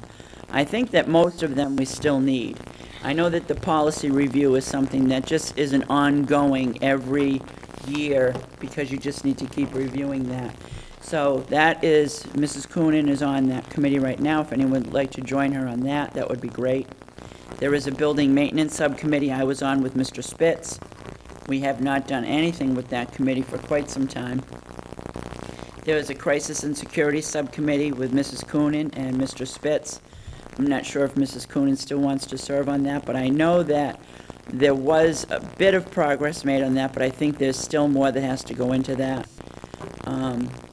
And the Wellness Committee was with Mr. Peterson, and I do believe you are working with the superintendent to reactivate that committee because there's so much. It's never been defunct, I'm sorry. Yeah. And it cannot be defunct Right. because that's state mandate. That's right, that's right. By law, we have to report annually to Right. the state, so whatever your pleasure is, we need to keep it going, and it needs Yeah. to be reaffirmed this year. I'm or wondering if you updated. could contact Mr. Superintendent, Ms. Hokinson, and see if she is ready to maybe become part of that subcommittee. And she is. Great, And okay. we were going to have a tentative meeting scheduled. I was just waiting to get with whoever. If it was going to be Mr. Peterson, then we would Okay. try and clear the time And now to we'll- have that before the end of school. That's great, okay.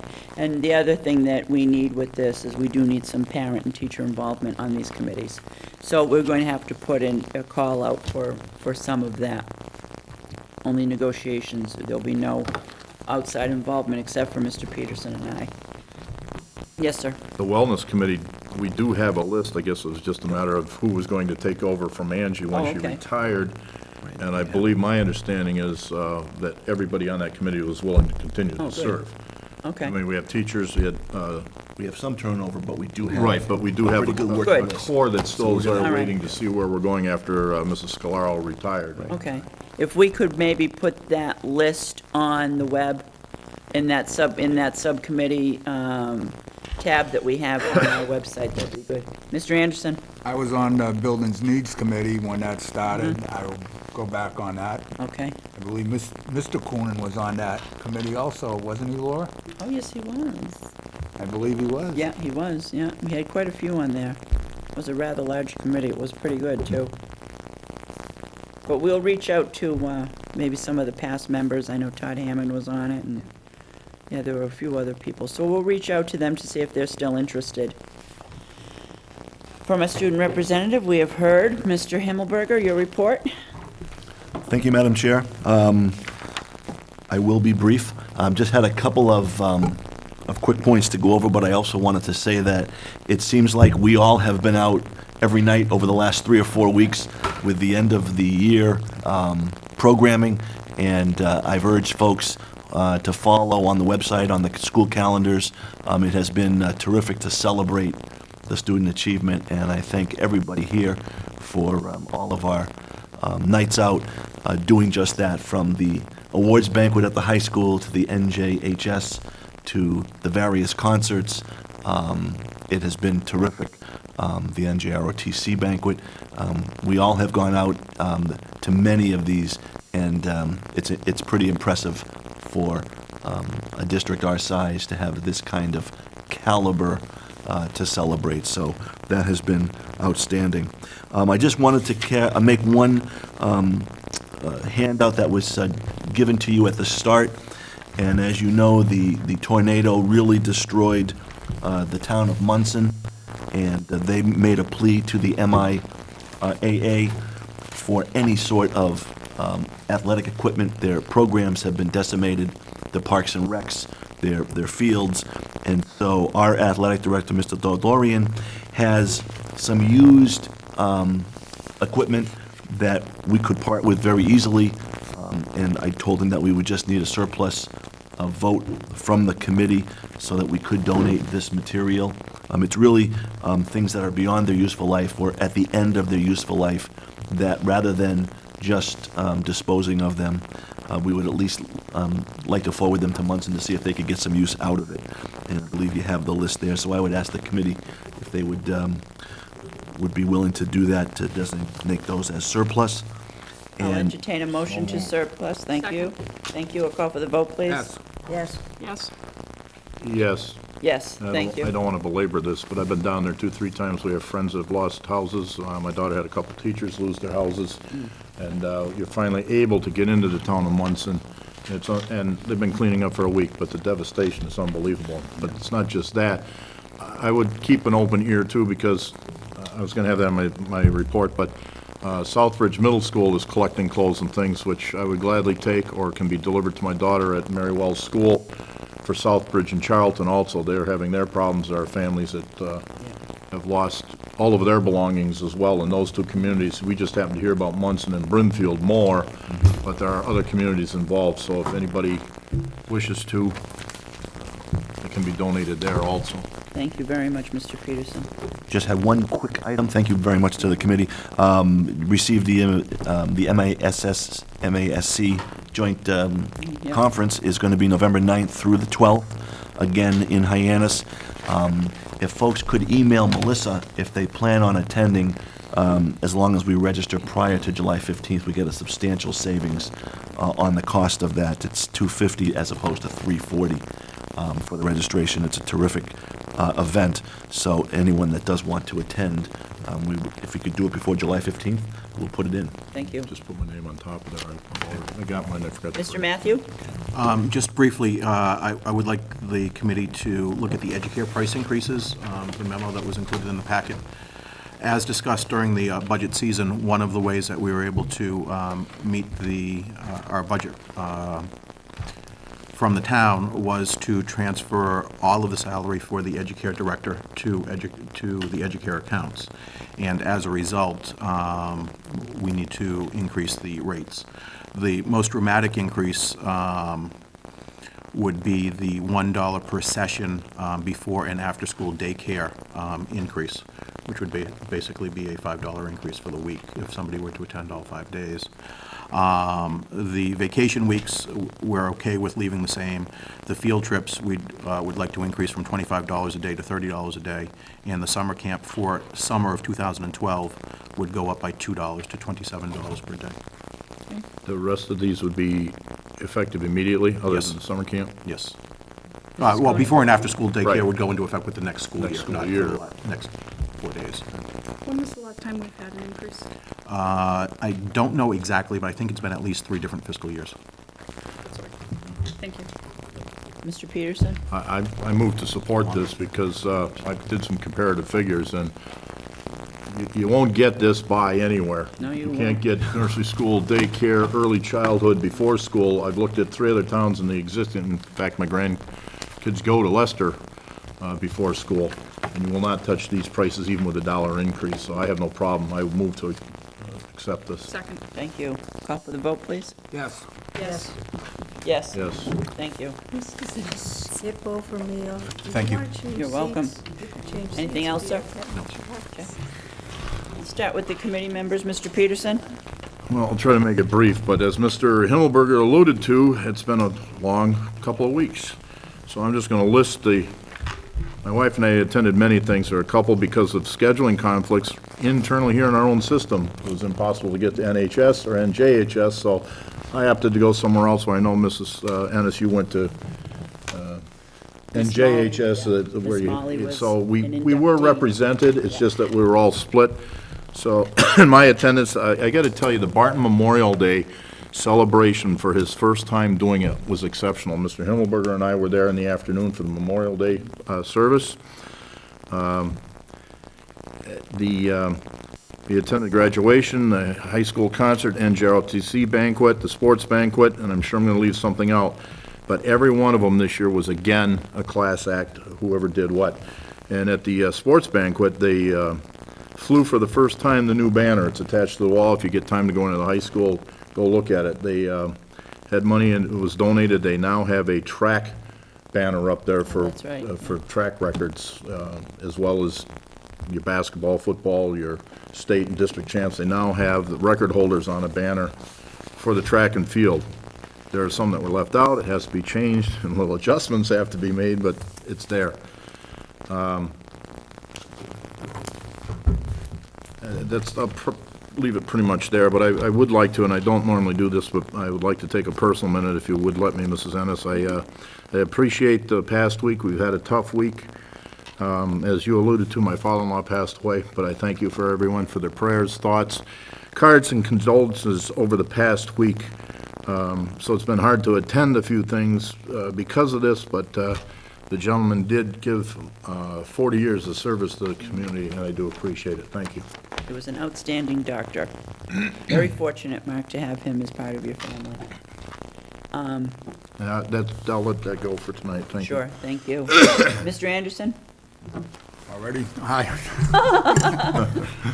I really don't have much to say, except I was overwhelmed with everything that was going on in the last couple of weeks, and I tried to make everything, and hope I did.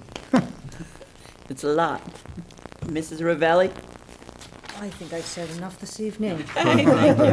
Mrs. Coonan? Same thing. I think everybody did an outstanding job with year-end events. I think that, the senior events and graduation and everything just went swimmingly. So it really showed. So thank you to everyone. Very good, thank you. And the only thing that I will comment on is I did get to go to NJHS, and I was very happy to obviously have my daughter be an inductee, but all of her friends that she's grown up with, her 7th grade friends, that was fantastic. I didn't get to make a lot of things, but I was there in spirit for most of them, and graduation I thought was excellent also. I think graduation, it was a beautiful night, once again, and was just nice all around. We have some great kids that we need to showcase. That's what we're going to do. And I will now entertain a motion to adjourn, ladies and gentlemen. So moved. Thank you. All in favor? On that note, yes. Aye. Yes. Thank you. We are now adjourned. Thank you very much, Darcy.